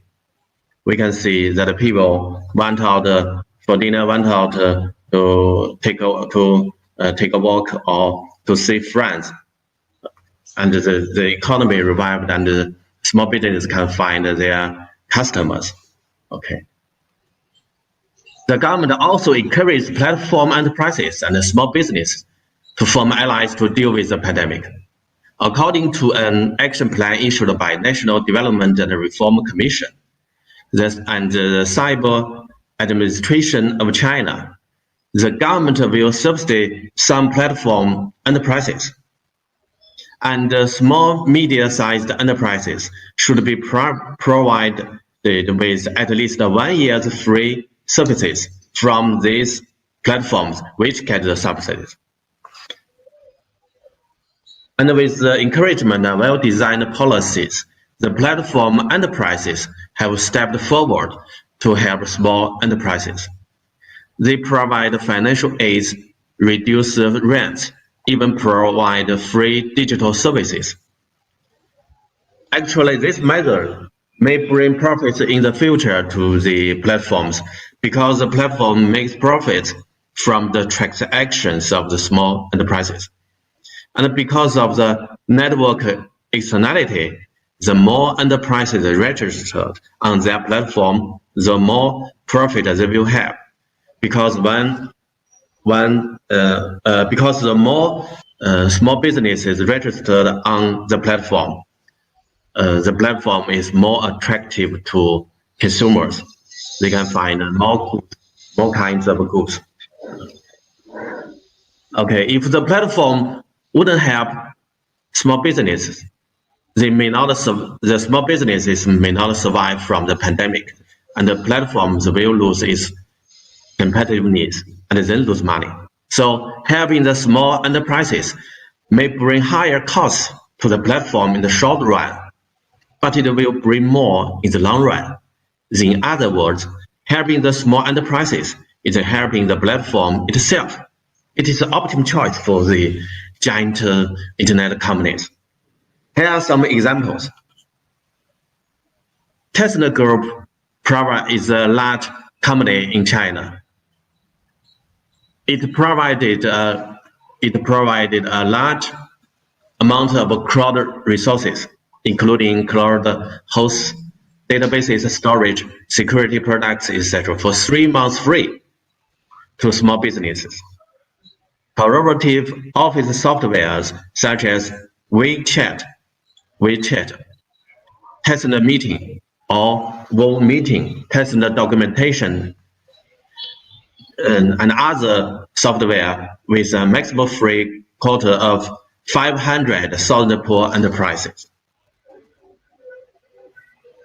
And the Alibaba Group announced that it would exempt the platform service fee for all Tmall shops in the first half of 2020 to reduce the operating costs for small and medium-sized businesses. The online bank of Ant Group allocated a total of 10 billion renminbi yuan, that's about $2 million for 12 months of special assistance loans for shops registered on Taobao Tmall in Hubei, and 12 months special assistance loan to totaling 10 billion RMB yuan, another $2 billion for shops in other parts of the country at an 80% discount of interest rate. Another giant internet company, Baidu, announced enterprises can use more than 1,000 templates on Baidu Jimuyun platform to quickly build their own websites. It will also open 240 AI technologies of Baidu Brain free of charge for enterprises. So the giant internet companies took actions. And with the help from the government and platforms, small businesses also speeding up their digital transformation face the challenges caused by the pandemic. Let's see how the small business use digital technologies to deal with the pandemic, taking a restaurant for example. suppose you own the restaurant in China. Now people cannot go to your restaurant and eat in the hall because they don't want to, or the government orders to. For restaurants, no customers means no revenue. Thus, you will face serious financial problems, and you need to take actions quickly. Then what you can do? You can register to a platform such as Meituan or Ele.me. There are two platform enterprises. Because so many people are visiting the platform each day, your restaurant will soon be found by potential customers. In the first, here is a large number. In the first quarter of 2019, the number of Meituan trading users is 411.8 million. So the potential customers are so the number of potential customers are very large. It's very large. If someone is interested in the food of your restaurant, he can place an order online, or you can use apps. People in China use apps more often to place an order. The platform will see the order and remind you to take the order. Once you take the order, the platform will send a courier to your restaurant to get the food and deliver it. The customer can choose the contactless delivery mode if he likes. When you choose the contactless mode, the courier will put the food before the door. Then the customer can take the food and enjoy it. The whole process can be seen on the phone, can be seen on the internet, and usually it takes no more than 30 minutes, depending the distance between the customer and your restaurant. And with the help of the digital technology, your restaurant will go through this pandemic and maybe make more profits than before, because more people can find you. Okay. Actually, not only restaurants, but educational institutions, grocery shops, retail shops can use similar technologies to deal with the pandemic. And this keeps them running businesses during the pandemic and escape from bankruptcy. Okay. So from the above analysis, we can conclude that to small businesses, dealing with the pandemic needs the cooperation with the government and the platform enterprises. The platforms are willing to help the small business for their own sake due to the network effect. And with the help of the government and the platforms, small businesses can easily use digital technology to carry out activities and to make profits. That's why we didn't find the massive bankruptcy of small business in China during the pandemic. So I think I should stop here. I have finished my presentation, and thank you for listening. Okay. Thank you, Professor Yupanski. It's very interesting to see how things are being dealt in China. And it's very impressive how you could control the spread of the disease. And I have a few questions, but first I will ask Professor Djalma to do his presentation, and I will do mine too. And in the end, we can discuss, and we also can answer a few questions from the viewers, ok? Então, Djalma, vou pedir para vou apresentar. Tu quer compartilhar aí no computador? Sim.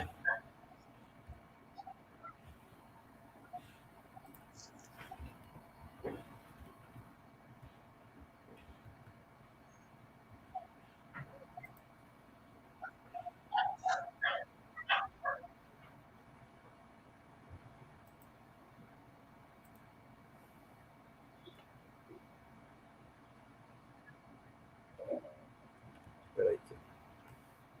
Só um momento.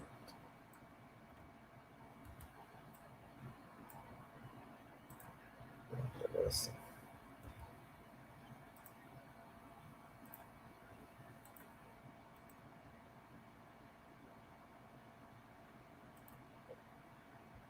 Pronto.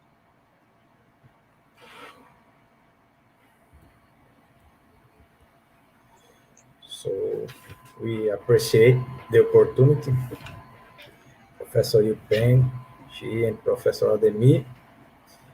At the beginning of the pandemic here in Brazil, we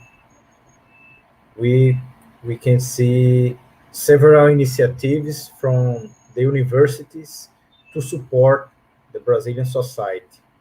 Equipment tests, studies of the most varied nature were developed here, and the UPE can help the Brazilian society in this hard moment.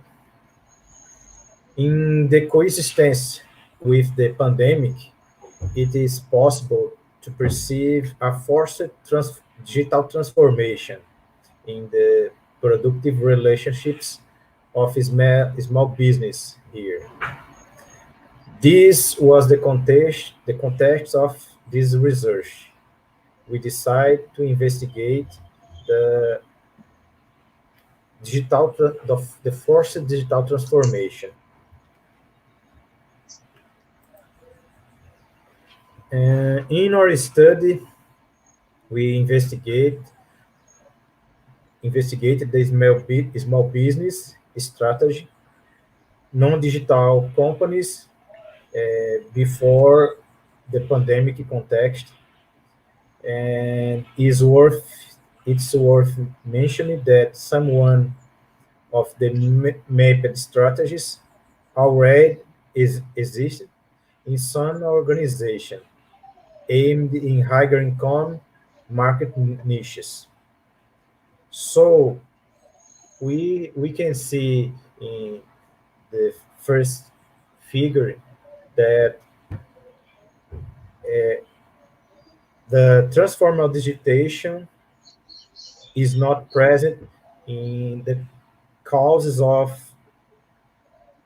problems that small companies having in Brazilian economic.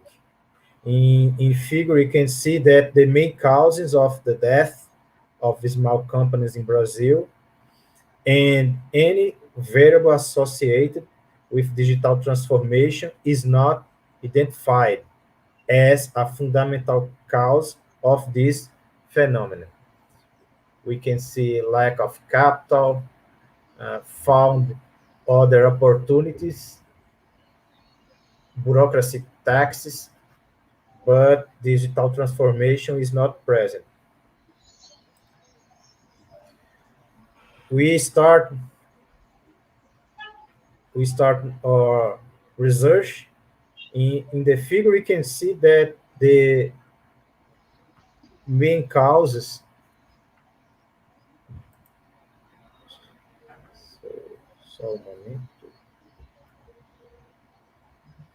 In the next figure, we can see that the main types of business, and we can see the presence of traditional business that in Brazilian context were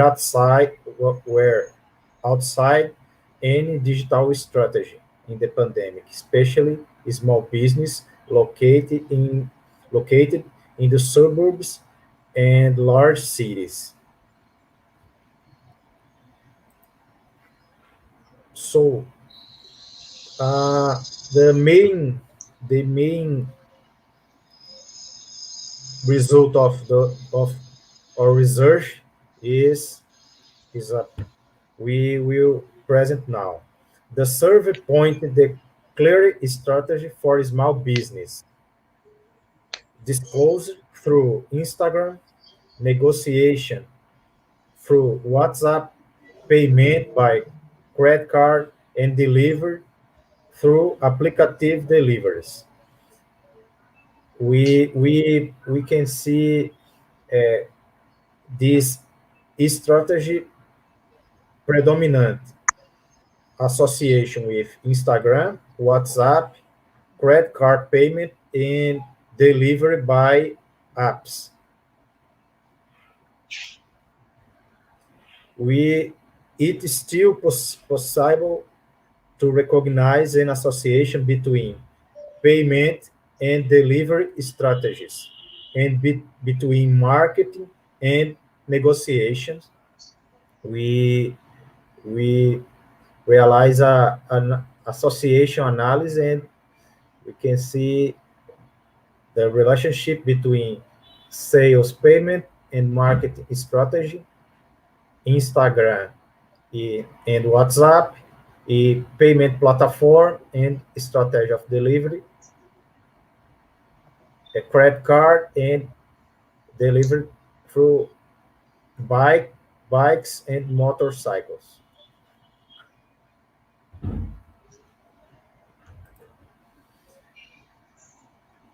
This transformation, digital transformation, did not occur in a homogeneous way. We can see a great intensity of same digital resources in a segment of ready-made products and drinks to the detriment of basic products. So the traditional market, groceries, bakeries, present the use of Instagram, WhatsApp is less intensive that when we compared with ready-made products. Here in Brazil was popular before the pandemic context, the use of apps for delivery food by iFood, Rappi. So it can explain this difference between basic products and ready-made products drinks. So we can find these results of this our study. We made this first study with 52 companies. So we will develop other study with a lot of companies, and we will study the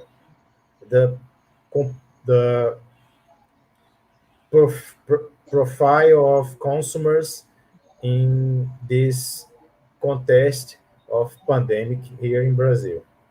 So, Professor Ademir, this is our presentation. Thank you, Professor Djalma. It's very interesting to see how small business deal with this in Brazil in the very beginning. And for the last presentation in this group, I want to focus on digital companies that have a growth in this pandemic. Here in Recife, we have Porto Digital. It's a big center for ICT companies, information and communication technology companies. And the game companies have a huge growth in the pandemic. So I did a comparison between the Chinese market and the Brazilian market about the gaming companies. So we can see similarities, difference, and opportunities, because once this is a digital product, it can be sent to China easily or can send to Brazil as well. So I will share my screen.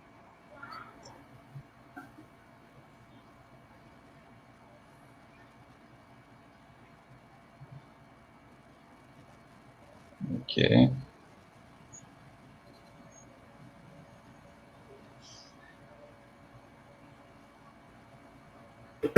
So, as I said, we have in Recife the Porto Digital and also the Porto Media focused on creative economy. And the games are a huge focus here in Brazil. We have the Abra Games, a national association to small business that produce a lot of games for computers, games for mobile, and games for consoles. So I used a report from this organization where they compare and they show opportunities to small business that produce games in Brazil to go to China and games produced in China that can come to Brazil. In Latin America, the electronic game market is the most profitable in the entertainment business. Gives more profit than music, than movies, and other kinds of entertainment. Almost 2,000 games were produced in Brazil from 2016 to 2017. Most of them entertainment games, but we also have serious games used for education in universities and also in companies to do some kind of teaching. And in China, I saw the games were not accepted for a long time. The Chinese government have concerns about addiction of games in China, but in the last years, the number of games are growing. And today, the Tencent, the company Professor Xi Yupeng presented to us, is the fourth biggest company in the gaming market. So, well, you have a lot of games and a lot of gamers in China. And to show the growing numbers that allow this as an opportunity, we can see that 54% of the population in China have internet connection. These data are from 2017. Probably today it's a larger number, but this percentage means 751 million people. It's 3 Brazils just of people with internet in China. In Brazil, we have a reasonable rate of population with internet connection. Again, these numbers from 2017, more than 100 million people with internet connection. And we have a large number too of people with smartphone. So mobile can be a huge opportunity here in Brazil as it is in China. And China is the first market in the world for gaming. It has more than 600 million players, from casual players to more hard players. And 94% of these gamers spent money in game items or virtual goods. I'll explain later a few strategies of free games, but in a way or another, they spent money to get the game or to buy something inside the game. And impressively, 68% watch online game videos. Brazil is the 13th market in the world, but the first gaming market in Latin America. We have 75 million players, and 83% of them spent money in game items or virtual goods, and 59% watch online game videos. About gaming sales, China had $37.9 billion spent in 2018. It's a huge amount of money in this market. Most of this come from mobile phones. In Brazil is different. It's the opposite. Most of the money spent in games come from computers and consoles like PlayStation, Xbox, Nintendo Switch, and some others. But this kind of differentiation shows an opportunity. Maybe as long as the time goes, mobile phones will grow in Brazil as they are in China. These companies have a few strategies. We can buy this game or we can get this game for free.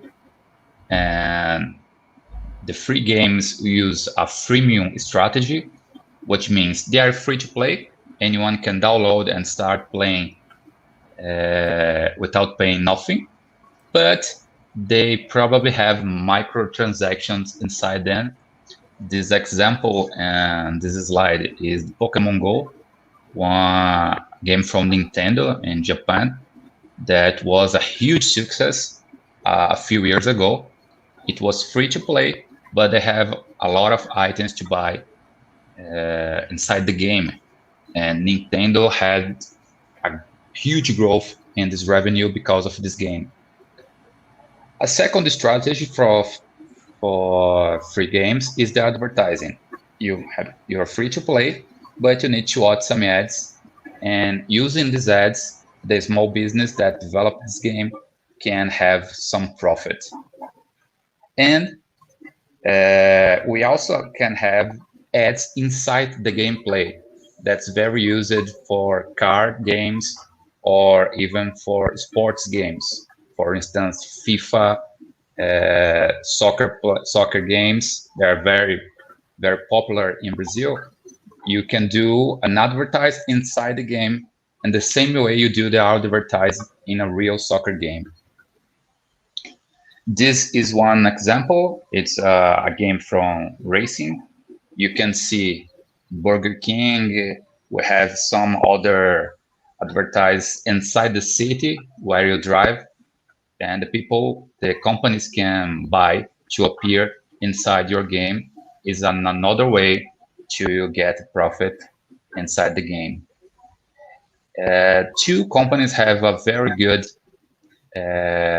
success in this kind of strategy: Coca-Cola in the Chinese market and Red Bull in the Brazilian market.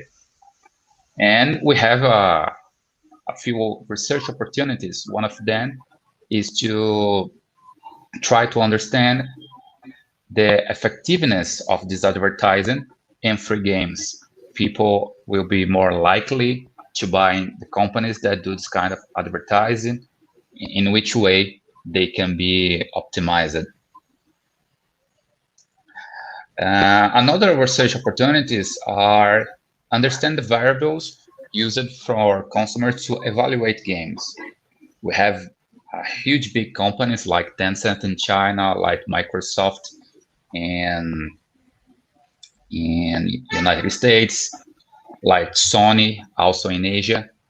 And it's important to understand what variables are used for consumers to evaluate games.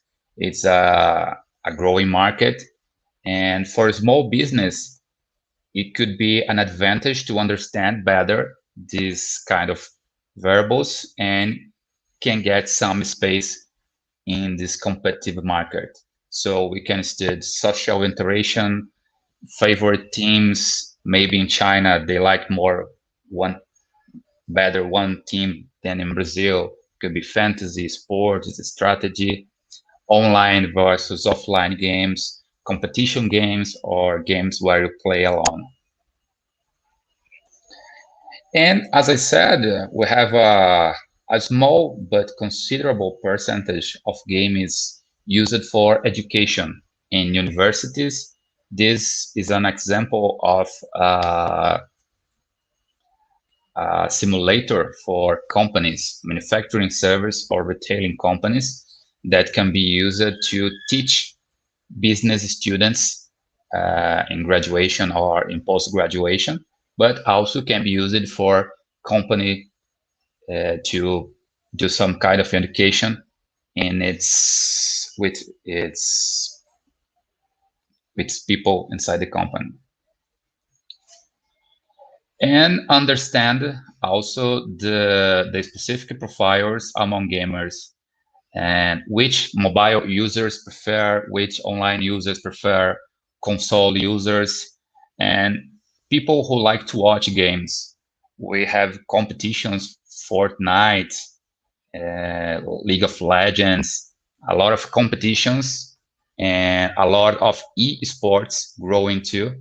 It's interesting to understand this kind of thing. And basically, what's that? I would want to bring this other perspective about a service that is already digital and can grow further with the pandemic.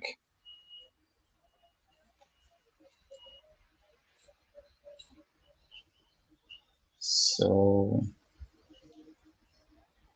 okay, we three already spoke, and I have a few questions. Maybe we can interact a little bit and then answer some questions here in the comments from the viewers. For start, Professor Yupeng, as curiosity, I would want to know how are the physical small business in China? The people are confident to go to physical companies, or they remain buying only digital? How you see this in China? Sorry, I can hear you, but I can't hear you clearly. The terrible internet connection. Okay, can you say it again? Pick another micro. And I said I was curious about how the physical companies are working in China. I believe you controlled the virus spread very efficiently, but I don't know if the people are still scared to go and to physical companies. They are going to restaurants, they are going to buy physically, or they keep...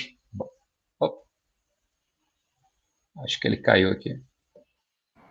A conexão dele deve ter caído. Ele estava falando que estava ruim. Deixa eu voltar aqui. Ele tenha batido o dedo ali e saído.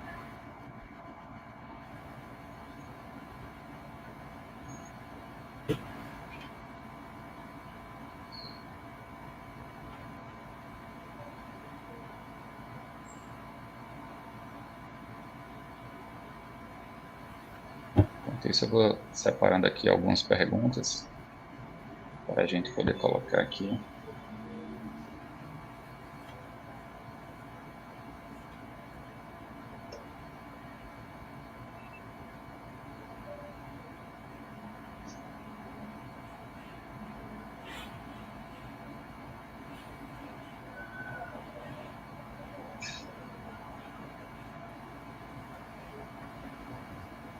Okay, you are back. Yeah, I'm back. Sorry. No problem. So, the consumers are going to physical companies in China now the virus spread is controlled, or mostly they keep buying digitally? I mean, you mean that how physical companies to deal with the pandemic, or how these physical firms work, operate nowadays? Yes. Because there are only very, very few COVID-19 cases in China. In most areas and in most companies, there is no risk to expose to COVID-19. So most of the companies go to normal. And and in some areas, people even don't want to wear a mask. because they feel safe. And in many companies, people don't wear masks when they are working. I see. We have a question here from a viewer and saying that once the pandemic is over and this digital business, these small companies you showed us that are going to digital solutions, do you think they will keep these digital solutions or they will just return as they did before the pandemic?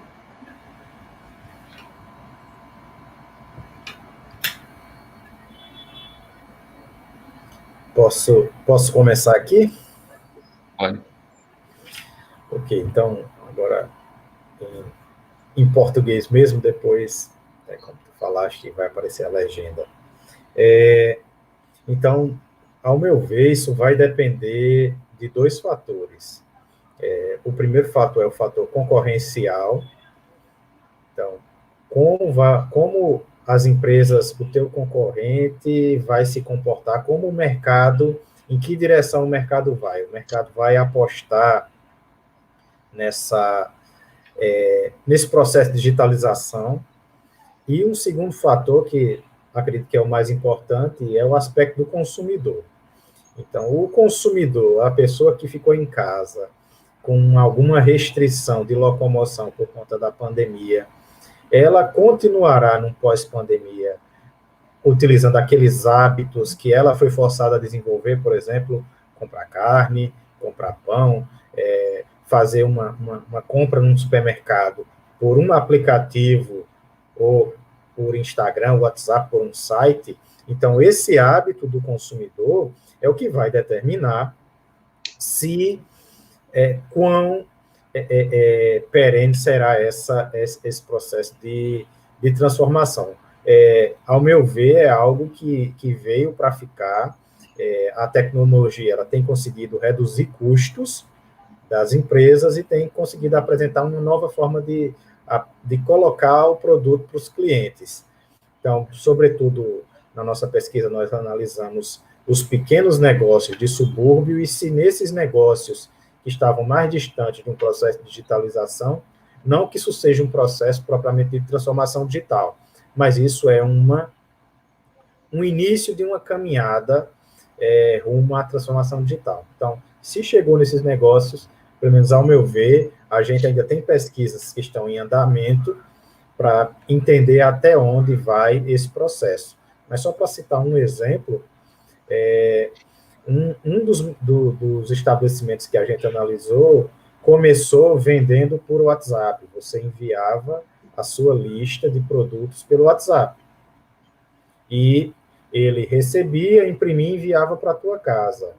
Esse estabelecimento hoje já tem um aplicativo, um aplicativo bem mais ajustado, que você escolhe os produtos, tem foto, ou seja, essa empresa provavelmente não vai abandonar um projeto desse que se mostrado bem lucrativo. Perfeito, Djalma. Vou aproveitar aqui uma outra pergunta da Fabiana Barbosa, e aí passar aqui para o professor Yupeng. Professor Yupeng, we have another question here from a Brazilian viewer, and Professor Djalma presented us bureaucracy. It was a big problem to small business here in Brazil, and it doesn't help in the pandemic. So how is the bureaucracy in general in China? So we can open a business, so we can adapt our business. Is very difficult, is very complicated, or is easier, is look easier?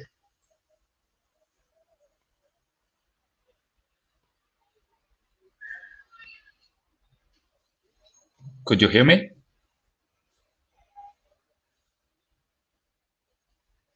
Professor Yupeng?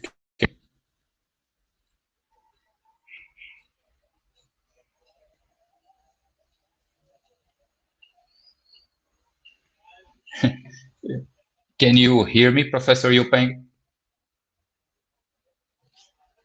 Are you hearing me now? Okay. How is the bureaucracy for small business in China? It's complicated or is easier to open a business and to adapt a business?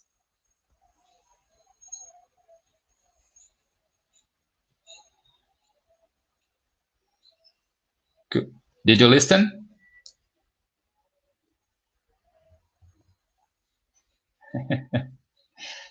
Okay, I'll speak louder. How is the bureaucracy in a small business? The bureaucracy is complicated to open a business.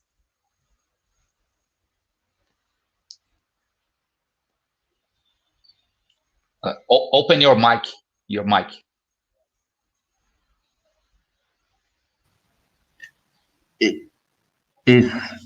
Your question is complicated to set up a new company in China? Oh, I think it's. I saw a report a few months ago that opening a new company in China only needs about 3 to 7 days now in China, because many documentation, many paper, many documentation can be submitted online. It saves the money and the time to open a new company. Oh, so it's really easy. In Brazil, I guess we spent 30 days to open a business, and we have a lot of bureaucracy and mostly physical procedures.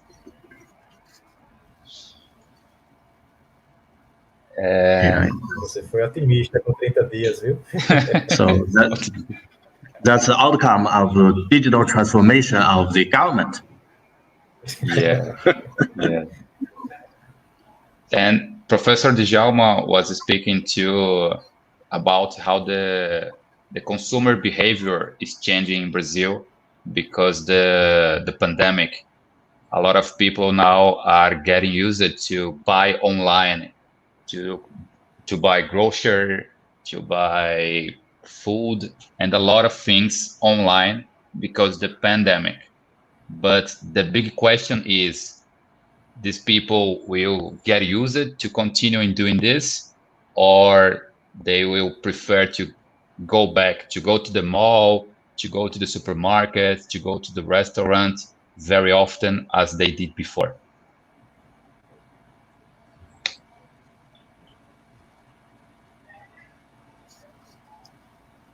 It's also my question. No, if you want to comment a little. Oh, okay. It's because you are very curious how the things are in China.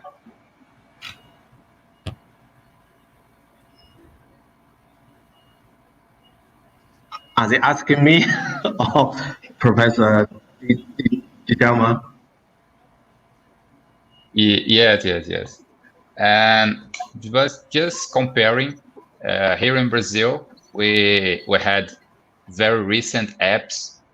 They are similar to the Chinese apps. So we mostly use American companies like Google, like Facebook, Instagram to sell, and the small business are not well prepared. They were forced to adapt, and they had a huge problem to adapt. They tried to sell online through message in WhatsApp that's similar to WeChat.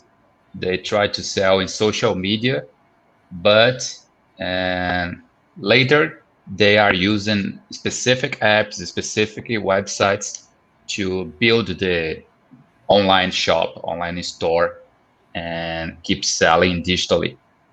I think it's very interesting, the network effect you talked, because the big companies are interested to keep having a small business. If all the small business bankrupt, so the big companies will not have a useful platform. So they need to help, and this is very interesting. And I think we can finish our first discussion. I would want to thank you, Professor Yu Peng, for the availability. Thank you, Professor Djalma, too. And thank you all the people that are following us on YouTube and doing questions here. Please keep participating. If you have a final say, please, you can say now, Professor Yu Peng. Okay, and thank you, Professor Edmore, and thank you, Professor Djalma. I think when the international traffic is safer, we can visit each other, and in the real life, not on the line. Okay. Yeah. Thank you very much. I hope you can come to Recife soon. Okay, thank you. Professor Djalma, se quiser. Ok, agradecer mais uma vez o convite e a gente espera uma próxima edição já trazer resultados mais consolidados dessa pesquisa para que a gente consiga entender essa transformação nos pequenos negócios aqui, no mercado consumidor e comparar com o que já está mais consolidado lá na China. Um abraço, agradeço a oportunidade. Perfeito. Então, we will finish now this first discussion and we'll start the second one in a few minutes. Até mais. Zaijian, Professor Yu Peng. Bye. Okay, see you.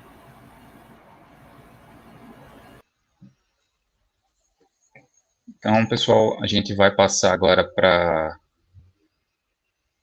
a segunda mesa com o professor Li Guan e com o João Kumaru, lá de Ásia, da Secretaria do Meio Ambiente. Professor Li Guan, can you listen me well?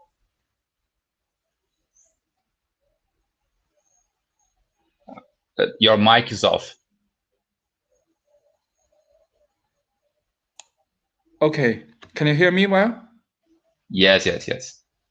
It's very well, or it's okay? It's okay. It's okay. I can hear you. Okay. Very good. But I could not hear your voice very well because it's always not continuous. The internet is not stable here. Well, okay. If you can hear me well, then I just present, and then in the discussion session, either you can write down in English so I can read and I can answer the questions. That's not a problem. Is that okay? Okay, no problem. I can write in the private chat here in the side, so you can read. Right, okay. Yeah. João, tá ok aí o áudio, o vídeo? Sim, perfeito. Ok. Então, pessoal, vamos passar agora para a nossa segunda mesa, que a gente vai discutir um pouco as transações Brasil e China, né, especialmente a potencial para energias renováveis, que é uma pesquisa que nós já estávamos fazendo. Então, novamente, vou pedir licença para vocês para falar em inglês, para que o professor possa nos entender. So, good night for you, Professor Li Guan. In China is very late now. Thank you very much. Yeah. They're on schedule. Thank you very much for your participation. I'm very happy to see you again, a good friend, and it was a great host in Peking and Beijing. And so now we can start our discussion. So I will ask you, Professor Li Guan, to do your presentation first, then João Kumaru, and then me. And in the end of the three presentations, we do a discussion. Okay. Let's try to share screen.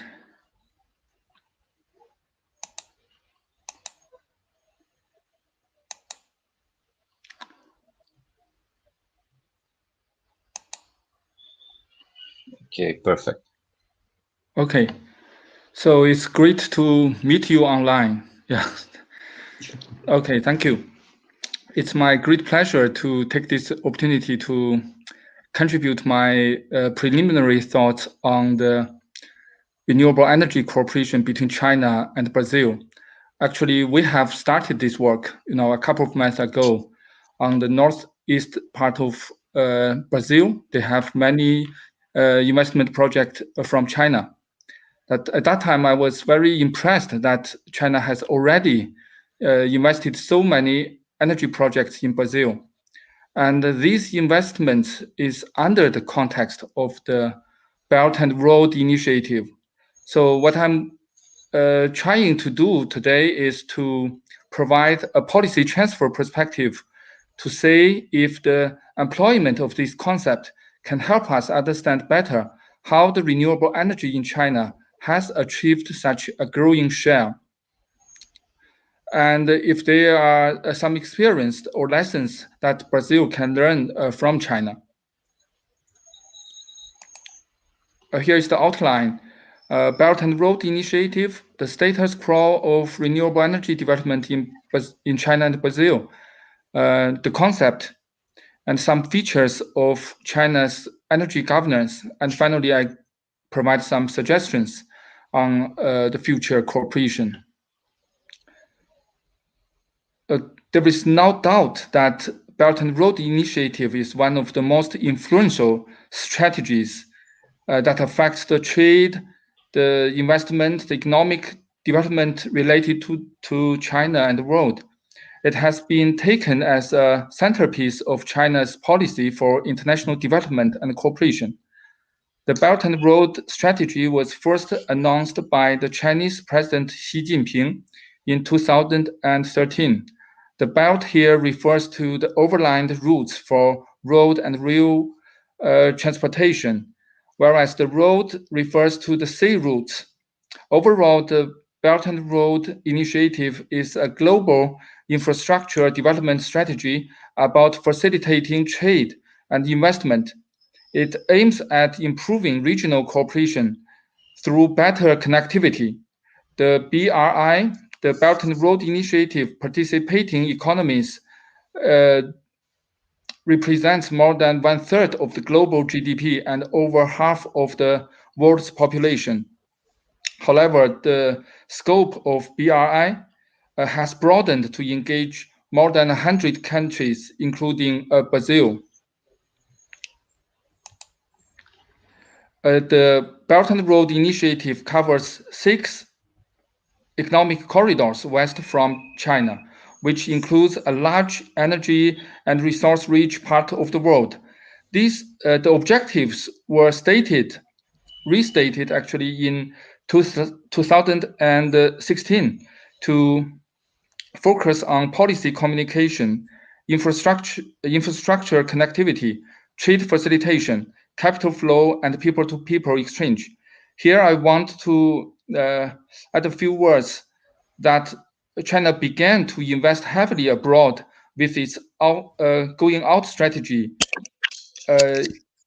from 1990s. So the Belt and Road Initiative is the continuation of its efforts to trying to have more connections and cooperation around the world.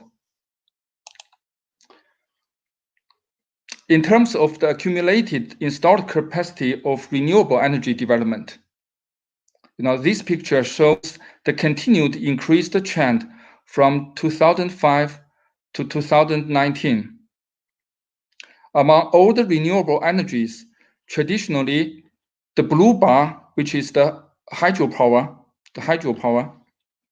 is the dominant renewable energy.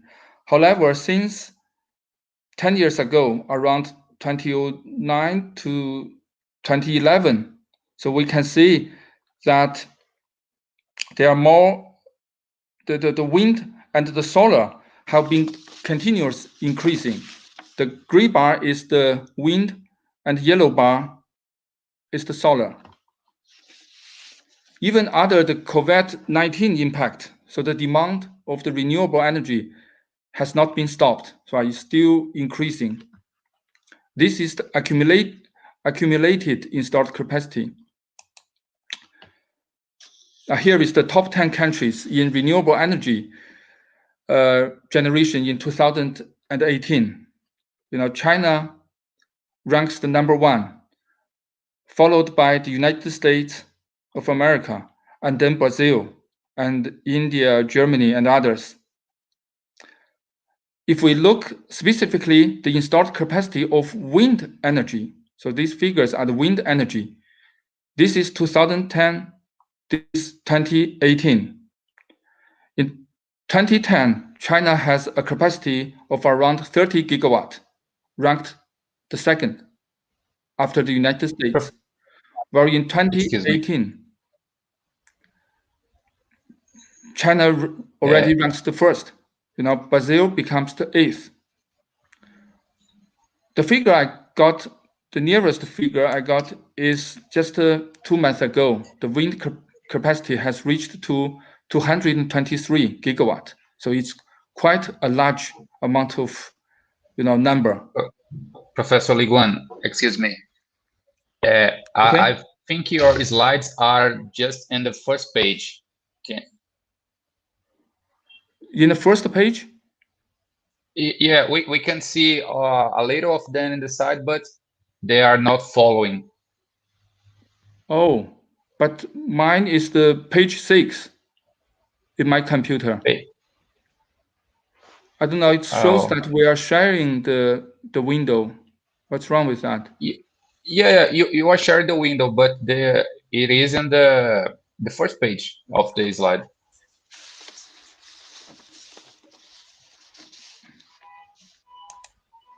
Is it okay now? Yes, okay now. But I think you need to follow this screen that you did now. It shows that I'm sharing the screen with you. Yeah. Now I'm on page 6. We have okay, we can pictures. see page 6 now. Now I move to the next one. Let's see if it. Oh, how can I?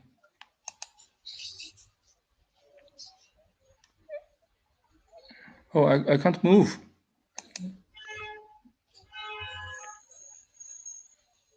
If you want, you can send me the slides through WeChat so I can transmit here. Maybe let me try it again. Yeah, let's okay. reshare it again. Okay. Share screen. Application.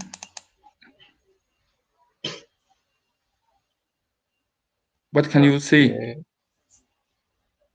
Top 10 countries figure? Top 10 countries in RE. Right. Can you?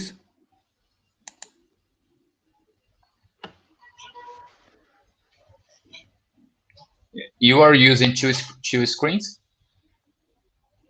Full screen. But you are using two different screens now? Well, I just can't. Could you repeat? We are seeing only the main screen. Are you using two different screens or computers? No, just one screen. Just my laptop. Just one screen. Okay. It's not full screen, but we can see the slide. I don't know. Let's move on to the next one. Can you see this picture? This is another one. The next slide. Can you see this?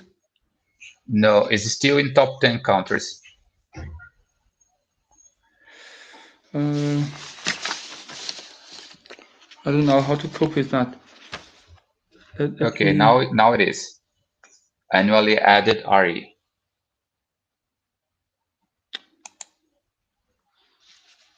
Okay, but I don't know. I have to try. Maybe let's try turn this off.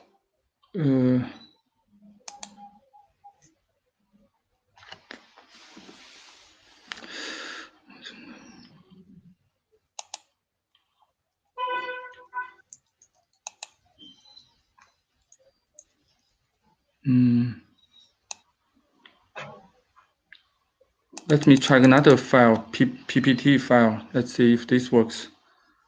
Fine. Maybe you choose to share the whole screen, not just a nap. The whole screen. Yeah.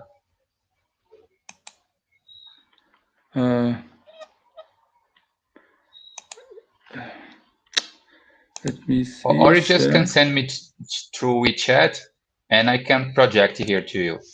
No problem. Here is the whole screen. Okay. What can you see? Now you can open.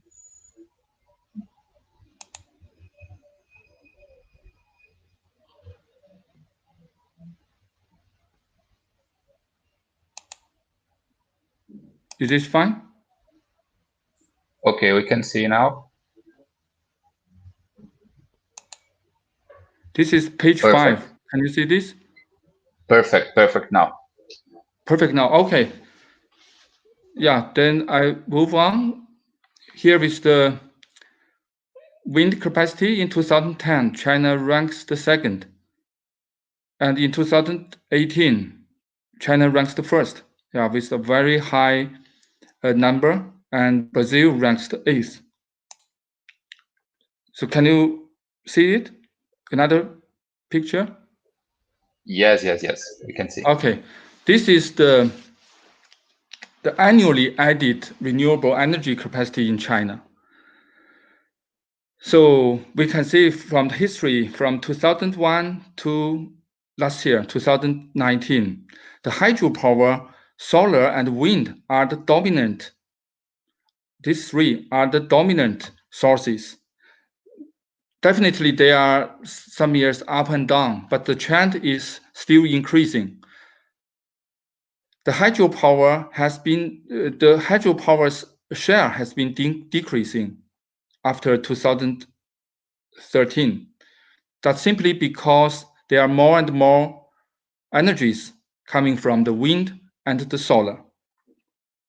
So in retrospective, this change began in 2005, the year when China adopted its renewable energy law to try to boost the renewable energy development. And China also paid great attention to the renewable energy, treating it an approach to achieve energy transition and meet the commitment of the intended national determined contribution to address climate change.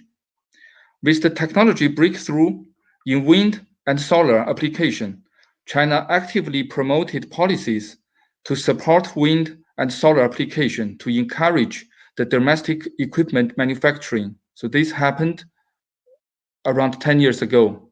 So we can see the wind share increasing and the solar share kept on increasing.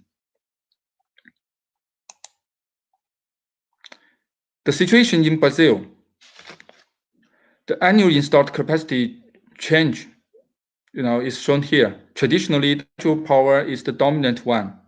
The hydro is and then there are quite some from the biofuels. And in these recent years, we can see the big increase in the wind, and from 2017, from the solar energy.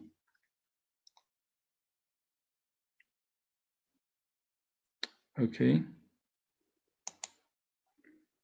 But we put China and Brazil together, we can see in Brazil, the investment, this is the money in billion US dollars.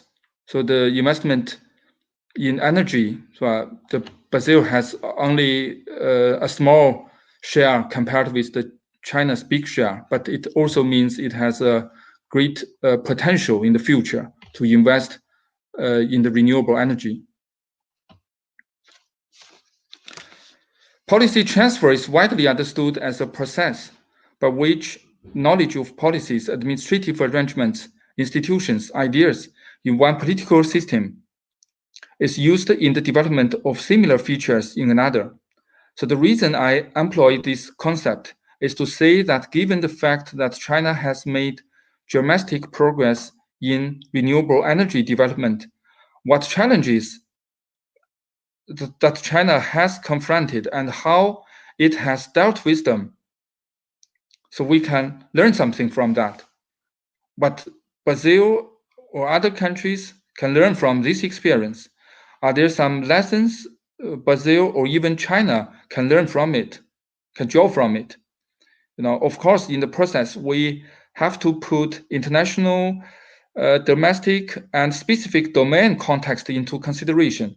I want to stress that China also undergone this process to learn the other countries' experience in renewable energy development at that time, experiment them, and diffuse them in the Chinese context.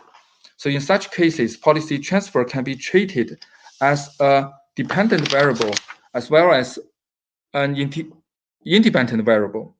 Dependent variable, we mean we need to study what factors enable or constrains the policy transfer.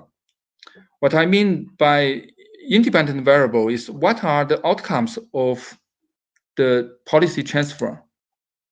So now this triangular model of policy analysis can be usefully used to analyze the institutions of renewable energy development. It has mainly three elements: context, the policy content, and the policy processes. And we also need to consider about the actors' role. Actors are the ones that involved in the process at the various levels, either individually, there might be some high official guys, or as a group, some important ministries or ministries. This table presents the renewable energy policy framework in China. But at the early stage, most of the time is from the 2005 when China first adopted this law, and to 2012 when China gave more priority to its 5-year plan. So I divided all these policy strategies into 5 different categories. Now I summarize some of the features of institutions in China's energy governance. There are also some experience that the other countries can learn from. Renewable energy development is embedded in the overall energy planning.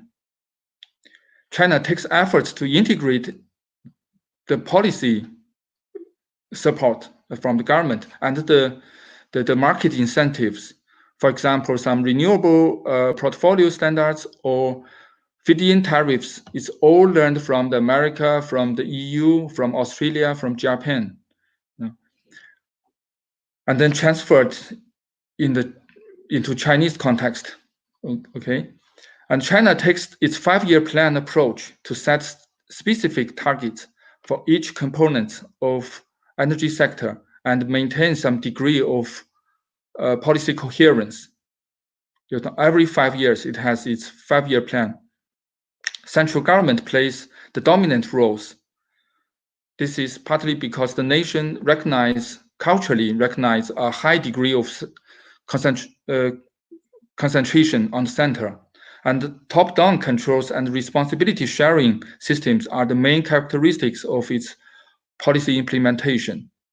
While there are also some cases that started with local, from the pilot programs. If it proves successful, then it will diffuse into other places. We call it experimental governance. Then if in implementation, we find some ineffective laws, they are amended, and new regulations were revised and added to the policy mix. So in that case, the policies are just the incremental policies. For a certain long time, China lacks an authoritative agency to formulate and implement energy policy. So this has taken many, many years to reform it, and it's kept on changing. Now it's quite stabilized, but the institution is just trying to adapt, to the needs of the new situation, for the development.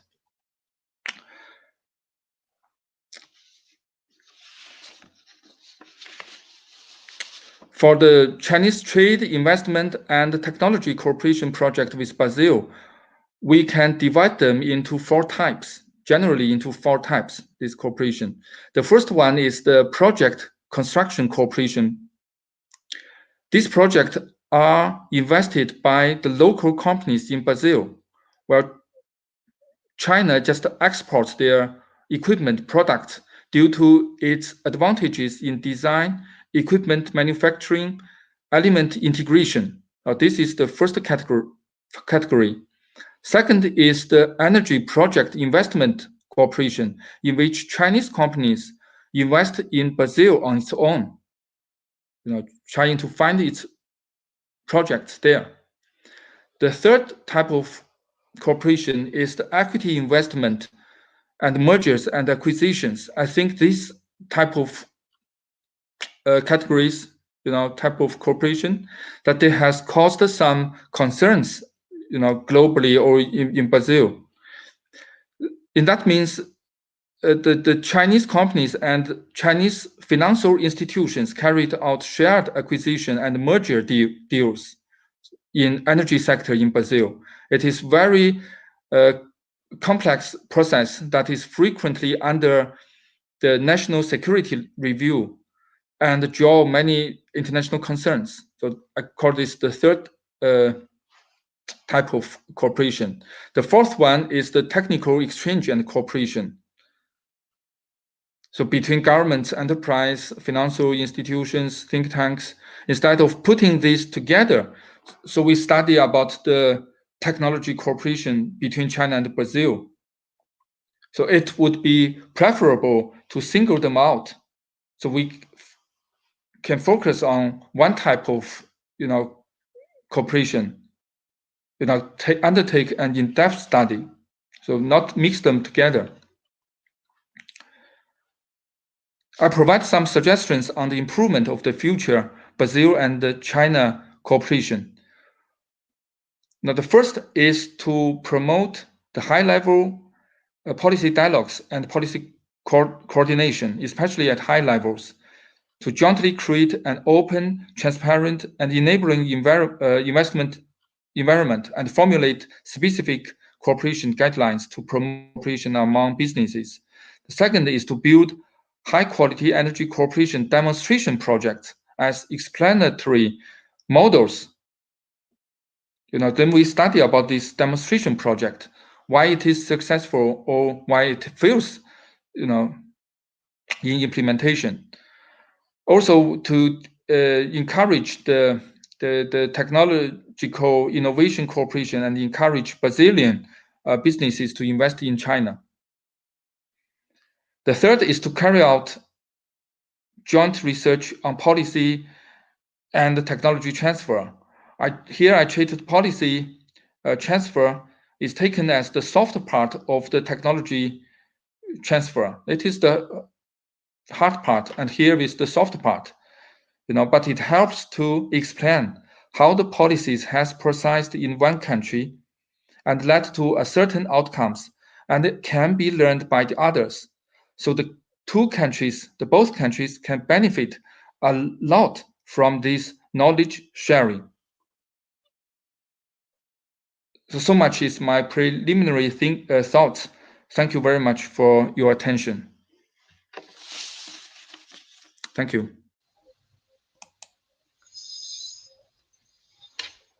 Thank you, Professor Liguan.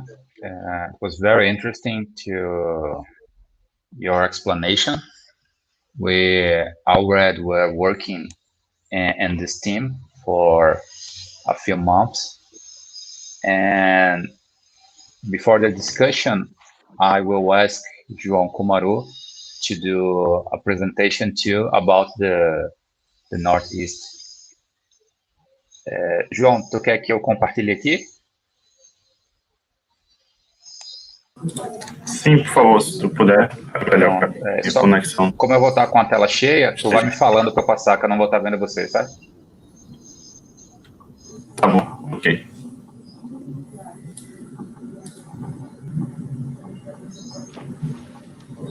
Não,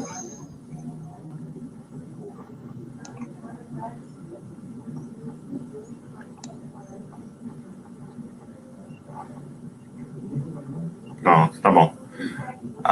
Ni hao, Professor Li Guan. Good morning, Ademir. First of all, I'd like to thank you for the invitation. And today I will present part of a research that I started doing in partnership with Ademir, Professor Li Guan, Pierre Oriá, and with the collaboration of Beatriz from UPE.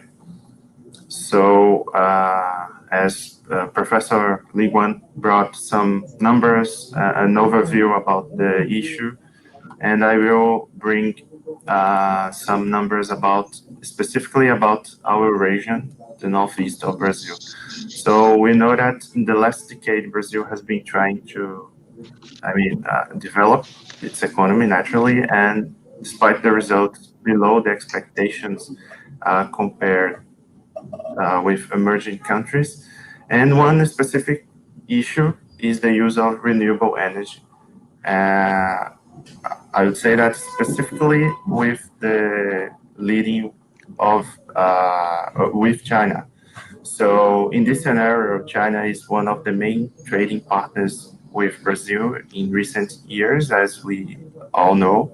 Although there is a strong influence with the agriculture sector in this relationship, there are other types of investments that we can identify.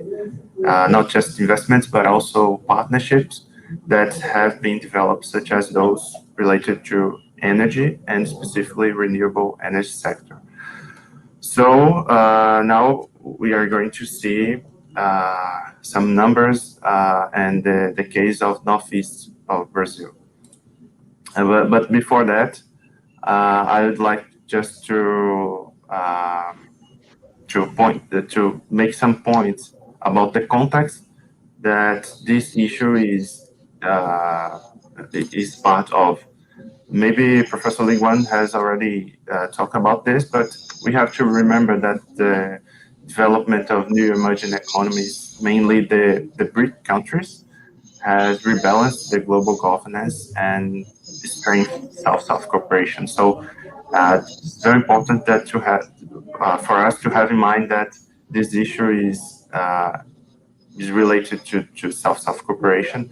And one of the most ambitious strategies in the last years in international development is the Belt and Road Initiative, launched by China in 2013, that involves 70 countries, more than 60% of the world's population, 40% of the global GDP. So it's the most important initiative that we have seen in the last years. And in March this year, it's important to say that 19 countries, 19 Latin American and Caribbean countries have joined the Belt and Road Initiative by signing a policy cooperation agreement.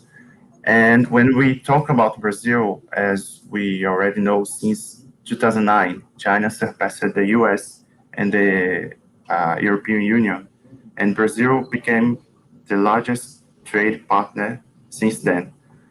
Although Brazil is not a country member covered in the directly to Belt and Road Initiative, but it is a signatory state of the Asian Infrastructure Investment Bank and regarded as a prospective BRI member.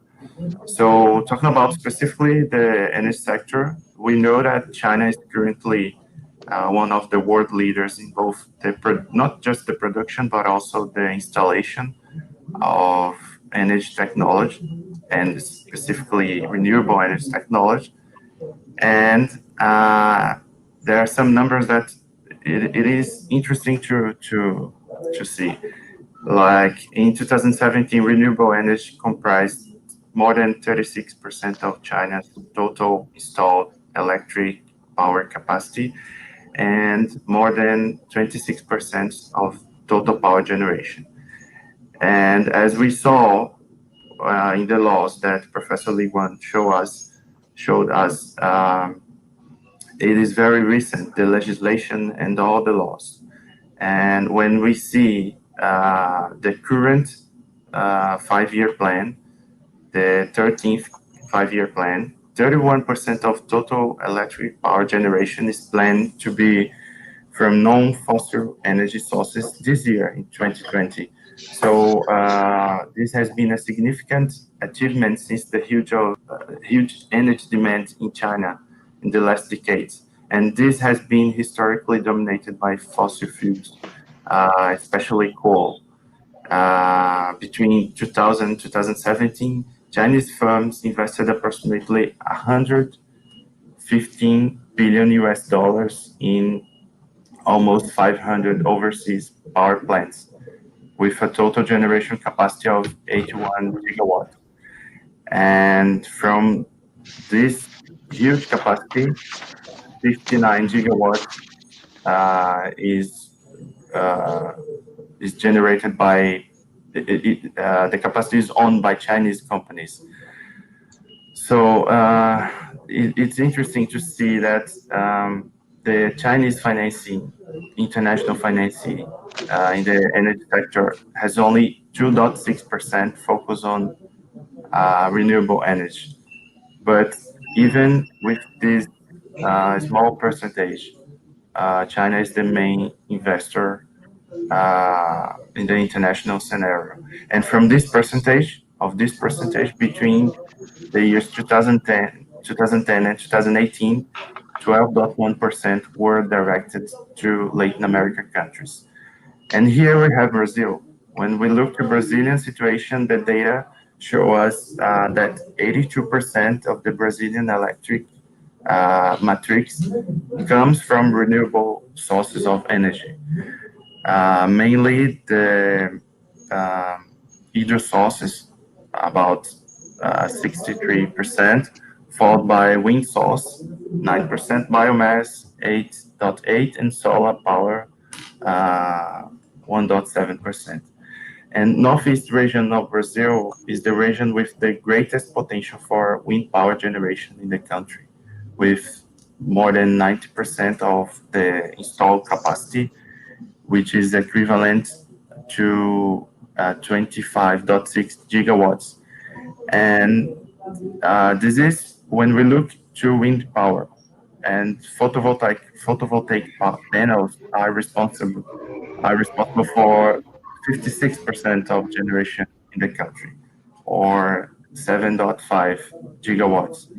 And when we see where it's located in Brazil, the whole capacity, we will realize that among the 5 largest wind power generation states, 4 are from the northeast of Brazil: Rio Grande do Norte, Ceará, Bahia, and Piauí. And among the 5 largest solar energy producers, 3 are in the northeast: Bahia, Piauí, and Ceará. Pode passar, Ademir, por favor? Obrigado. So, bringing some information about the development of solar and wind power generation, we see that it is still recent in Brazil. It's still recent in China, but China developed it much more faster than Brazil. While hydroelectric and biomass technologies have evolved since the end of the last century, the wind and solar energy have just started to develop. And pode passar, Ademir?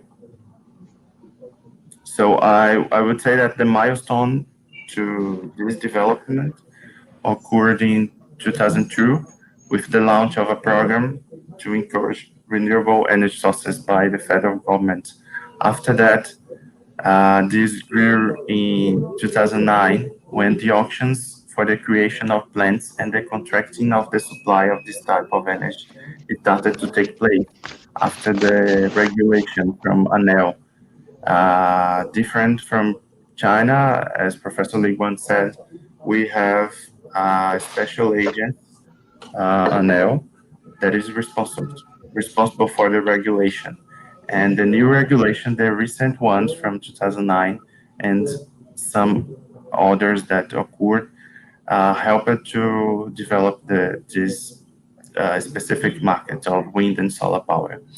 So the economic recession of 2016 reduced the electricity demand on a scale that had not been seen since 2009, and this caused the auctions to be suspended and resumed one year later.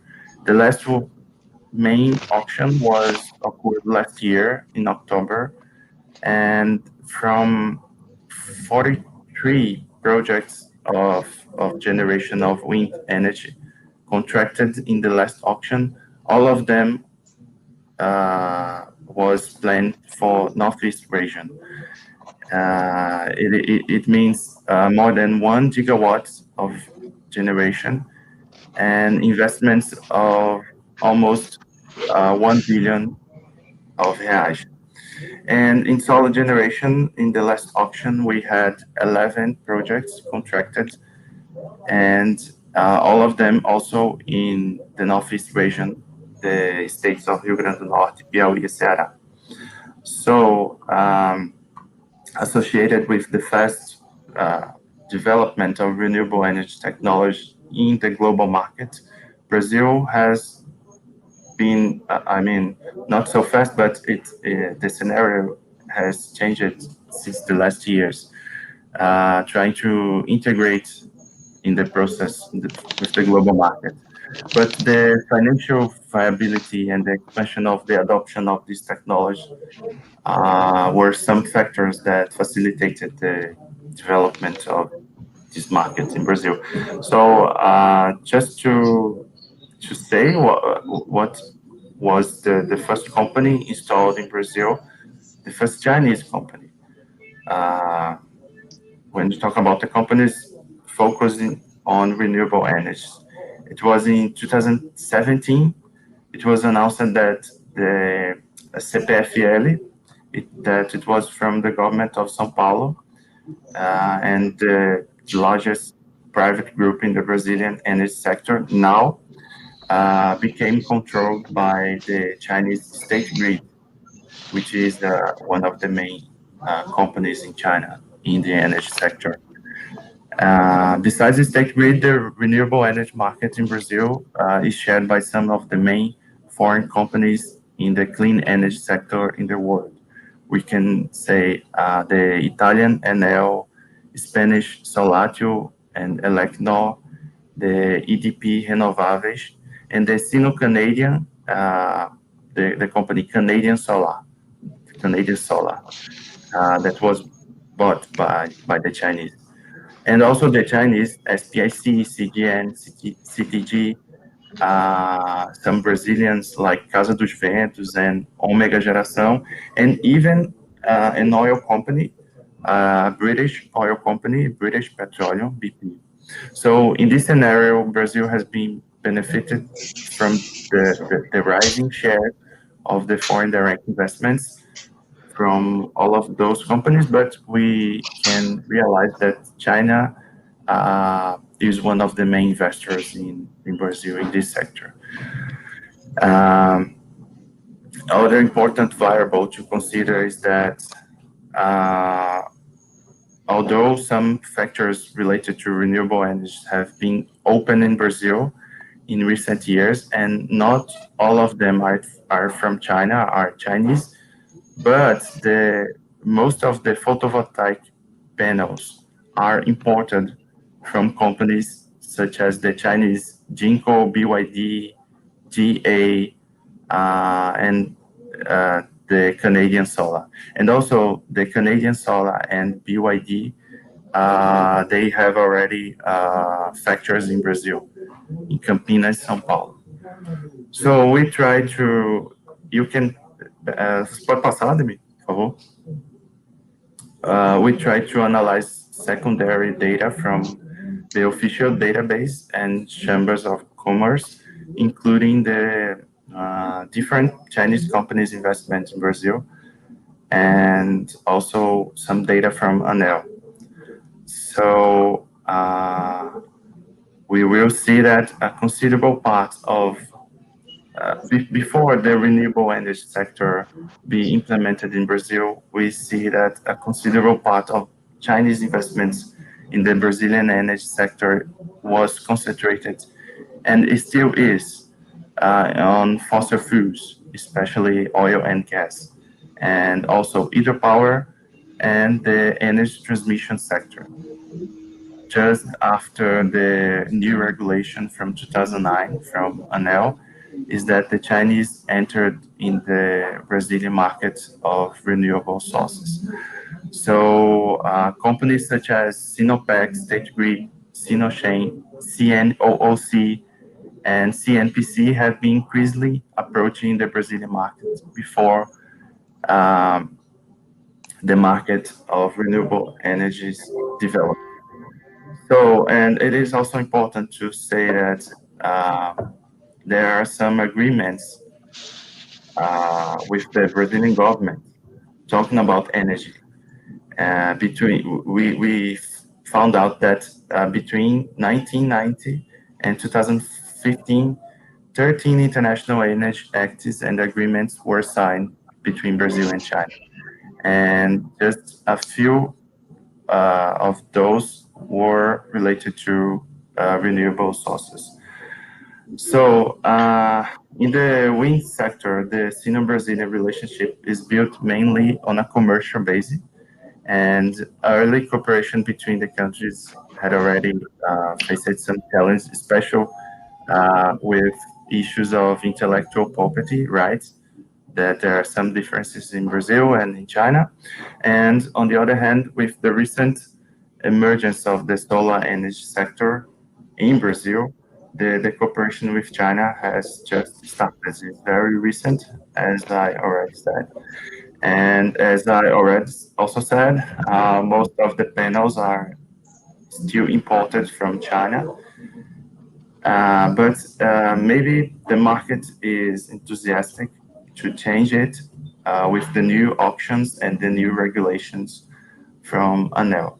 So just to sum up, we found out that the Chinese presence in the renewable energy generation sector in the northeast of Brazil is concentrated in the company CGN, as you can see in the table. China General Nuclear Power, CPG, China Free Gorges, SPIC, State Power Investment Corporation, Atlantic Energia Renováveis is one of the subsidiary of SPIC, and the Sino-Canadian company, Canadian Solar, complemented with the production of the solar panels from the Canadian Solar and the BYD. So you can see in the table that considering all the power generation aspects in the sector, the Chinese companies analyze it, that we analyze it because there are still some negotiations to implement more projects. They have now 143 projects, among those under construction, in operation, or with construction to be started, that total 4 gigawatts of power granted by ANEL. Can you pass, Ademi, please? Thank you. And as we can see in this graph, most of the projects in Northeast region are aimed to at the generation of wind power, and some projects for solar power. And when we consider all regions of Brazil, the whole country, you can pass, Ademi. Okay, thank you. These same companies stand out in participation of assets in hydroelectric generation, especially in the north region of Brazil, and the transmission sector, linking the north region of Brazil to the south and southeast of Brazil. So we can consider mergers, acquisitions, and through those kinds of actions, China has gained space in the Brazilian energy sector. And we can talk about huge investments in hydroelectric power plants in the north of Brazil, like when China.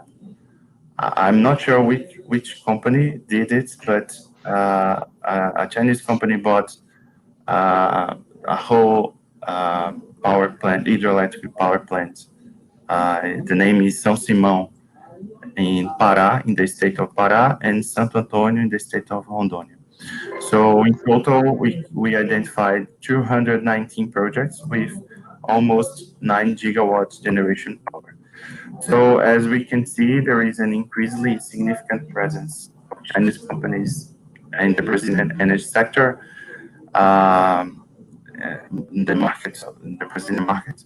And as I would just to say the same of what Professor Liguan said, that even with the challenge to be faced for the expansion of investments in the renewable sources, I believe that the incentive policy constructed by the Brazilian government in the last years were very important in this process, with the new regulations, the new auctions, and specific laws for the energy and solar sector. I believe that we still need to move forward in many different factors, such as the taxes, the logistics, the cost of the energy, the wages, and other variables that we can say here. But it is important to consider that the energy outlooks of both countries suggest that there is a very large window of opportunity. Because China is a leading solar energy sector, and Brazil has a huge potential, and this potential is concentrated in the northeast region of our country. And I believe that this specific sector of the relationship, the bilateral relationship, lacks a framework agreement that encompasses trade, equipment supply, and technological service for the energy companies, considering the energy security and the climate change objectives. This is completely related to some environmental issues that is one of the critical points when you talk about the relationship between Brazil and China. So we know that the technology transfer channels are not well developed in this relationship, and it needs to be incorporated in the Sino-Brazilian cooperation. But despite this, Brazil is inserted in a very favorable scenario for the expansion of this relationship. So you can pass, Ademi.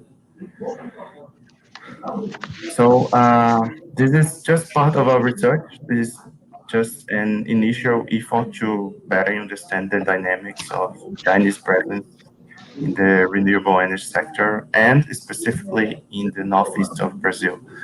So thank you. Other points of discussion, I think we can try to answer the questions later. Okay, thank you.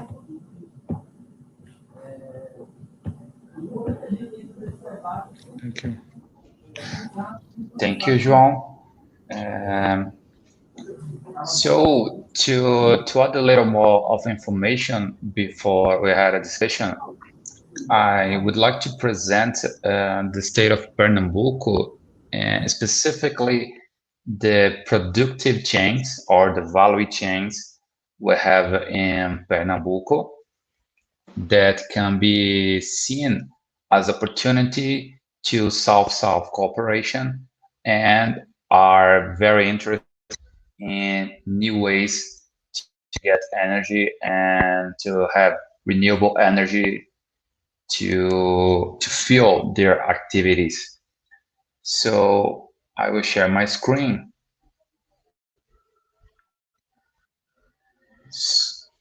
And do this presentation. I will present today quickly, just to have an overview about the state of Pernambuco.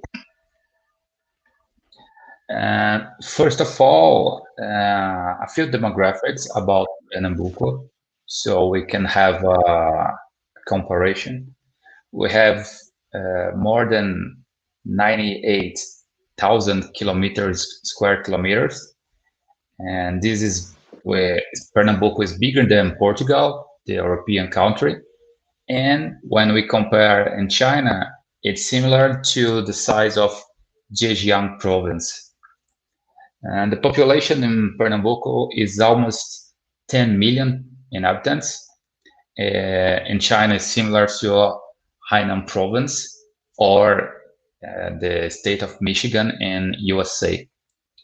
Our Human Development Index in 2010 was 0.673. And we have other important data that we have more than 3 million vehicles here in Pernambuco. It's basically one vehicle for each 3 inhabitants. We have a lot of cars, a lot of motorcycles, a lot of vehicles here in Pernambuco, as we have in Brazil as a whole. And this is our map. You can see the whole state of Pernambuco here. The capital, Recife, where we are now, is here in the coast. We have in the capital basically service value chains, but near in the countryside, we have a lot of other value chains, agricultural value chains, industrial value chains, as I will present. As I said, in Recife, we have 4 main value chains. The medical service chain, it's a very important chain in the whole northeast of Brazil. The best medical service chain in north and northeast Brazil. We also have a pharmaceutical chain and educational service chain. But especially, as I said in my first presentation, we have an ICT chain, information and communication technology chain, and this center is called Porto Digital. Is this entire island where I have a lot of companies, big companies, startups, and government services focused on ICT. They develop apps, they develop information solutions, technology solutions to a lot of companies. We have, for instance, a company called Cesar that do technology services to the whole country, even from Sao Paulo or big centers are developed in here. And I believe it's it's our business card when we talk about companies in Brazil, the Porto Digital. We also have the agricultural and livestock chains. As João Komaru said, it's very important in Brazil, the agricultural sector and livestock sector. We cannot ignore them. In Pernambuco specifically, we have food chain, irrigated fruit chain, ocean fisheries, coffee, floriculture, poultry, and beer. Specifically here, we have, I believe, 3 big beer industries in Pernambuco that are very important to our economy. I would like to highlight 2 of them that have a huge value to the state of Pernambuco. The first is the viticulture chain.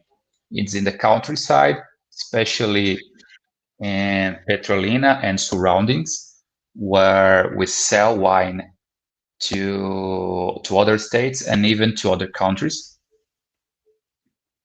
And the dairy product chains that it's very important to our state also.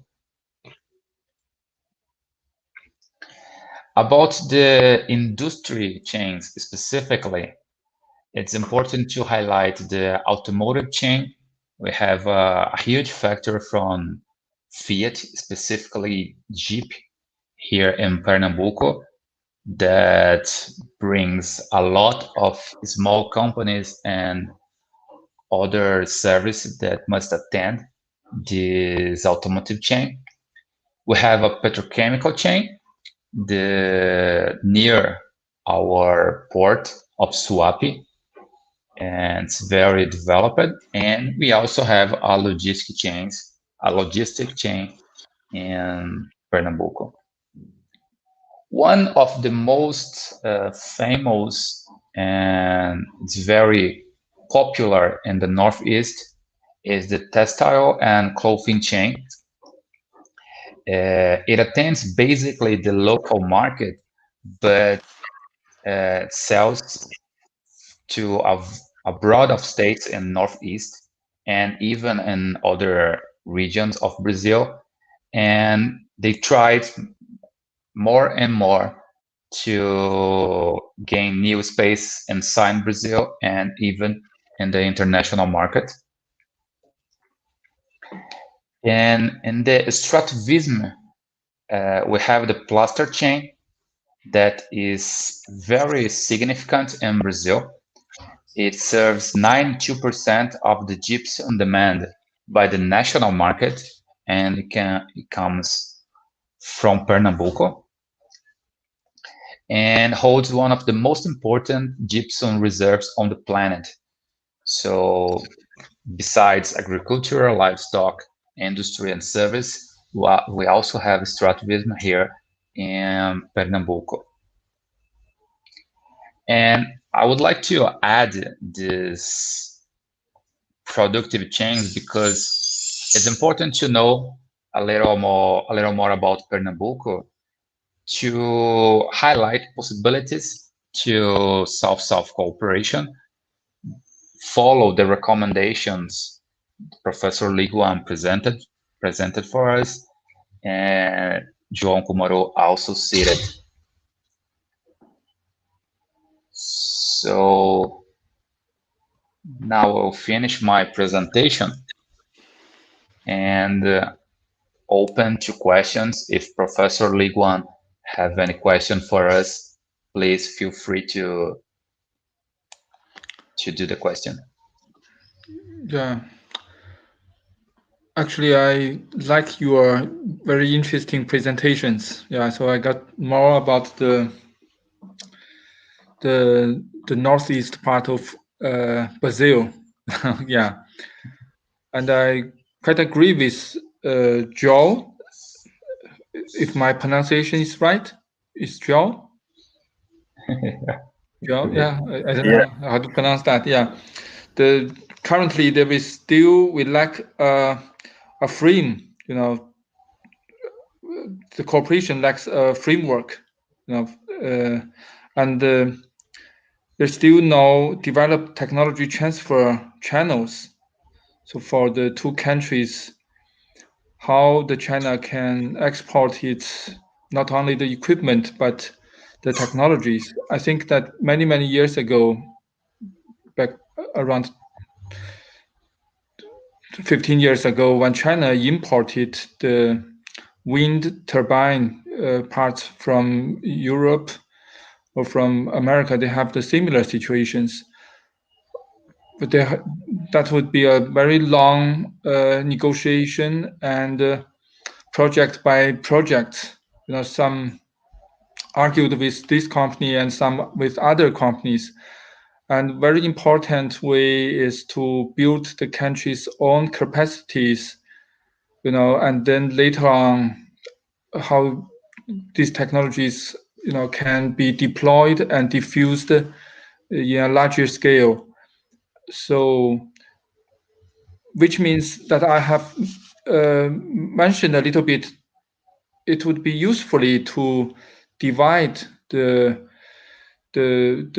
cooperation projects into different types. And some project is the Brazilian invested this project. Some are the Chinese going to Brazil to invest, and some is China is trying to merge and acquisition, and but for the Brazil government, they also need to have more technical corporations to build its own capacities, because these institutions, research institutions, or whatever, they know their country's context very well.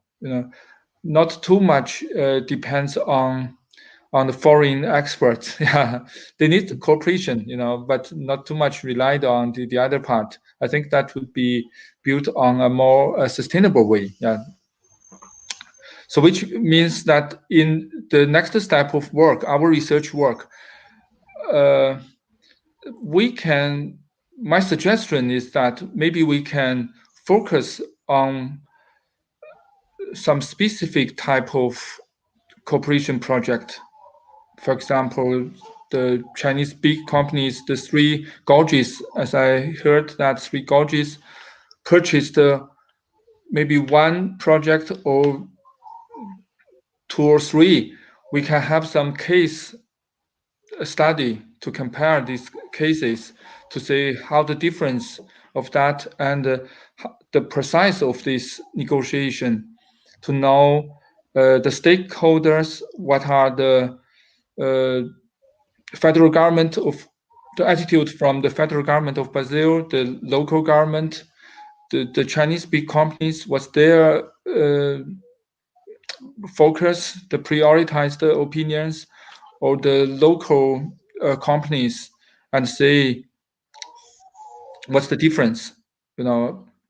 This is what I'm thinking about. Yeah, how we can move on with our current research to the next level. Also in China, the same. If you are interested in some Chinese project, and I can trace back to the history, to say during at which stage what the central government has made policies to promote these actions, and what kind of obstacles they are confronted, and how do they overcome that. Putting these specific things in the specific context at that time.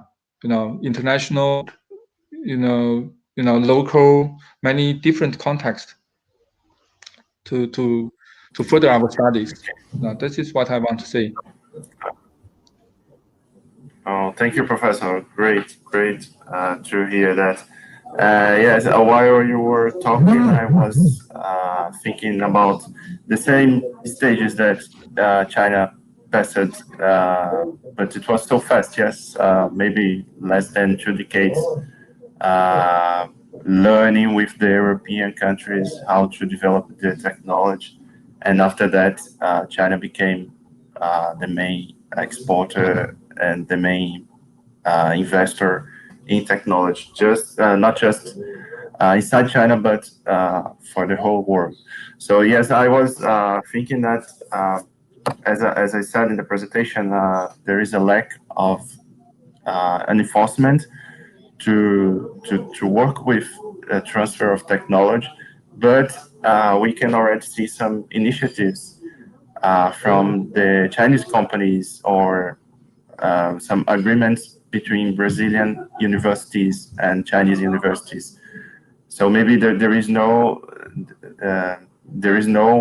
a federal agreement between the two countries, or a federal initiative to promote this, but we can see some initiatives, small initiatives, that it's going to be perfect to analyze.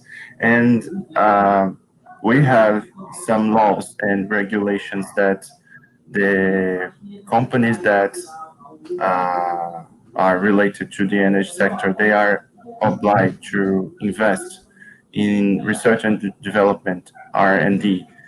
So there are lots of initiatives, not just with the Brazilian and Chinese companies, but other companies, international companies that are in Brazil, so we can analyze from this perspective.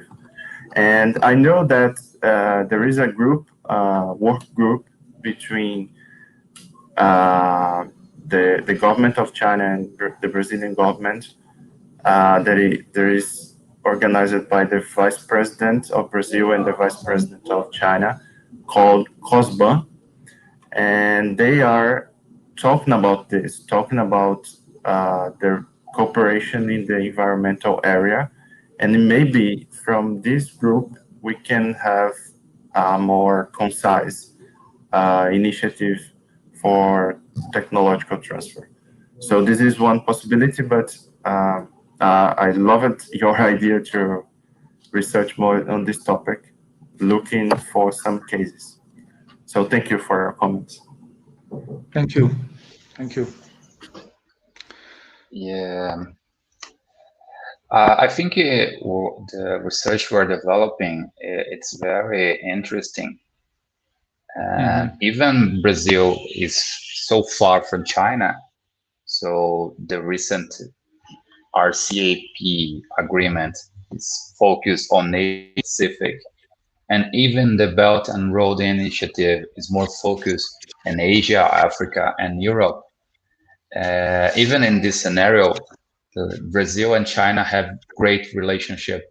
As you saw, we have here in Northeast a lot of big Chinese companies, and it's very interesting to study this proximity from Chinese companies and Brazilian companies. And I was a little curious about one of your topics when you talked about Brazilian companies invest in China. Normally, we are get used to the opposite, but do you see a specific scenario, a specific area where Brazilian companies can invest in China specifically? You mean the Brazilian companies that invest in China, right? Yeah. Actually, I didn't check there many the figures about that. I don't know. But compared with the Chinese investment in Brazil, but I think the other side is the number is quite small. Yeah, it's quite small. Yeah. And when I trying to get some renewable energy development in Brazil, which related to the Belt and Road Initiative, I don't see the Chinese official. They have some data that can support my research, so I have too much relied on your paper that you have give me some links, reference part. You get the data from the Heritage or some American company institute to check the China's foreign investment data. So I also trying to get that data because that is why I mean in the future, China also needs to improve the quality of the data to make it more transparent, so that I know how much money or the project they have implemented in a certain part of Brazil. I think the big companies, they know this data, but I didn't check very much about that. As far as the Brazilian investment in China, it highly depends also on if you can find a good cooperation partner in China, and you need to negotiate about the market opportunities, the technologies, and in what areas that you can cooperate. That would be very interesting. It's very interesting.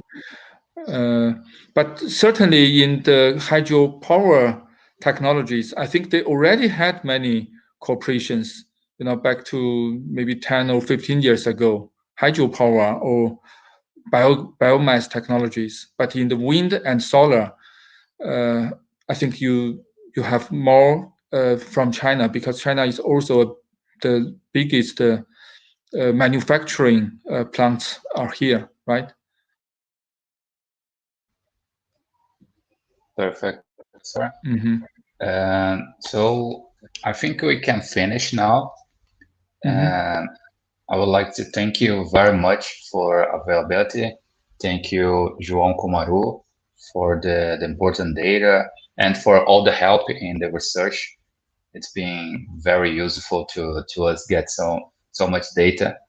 And it's a very interesting experience to do a cooperative research. It's a way of South-South cooperation, and it's very interesting. I also have an expert in South-South cooperation as Professor Liguan.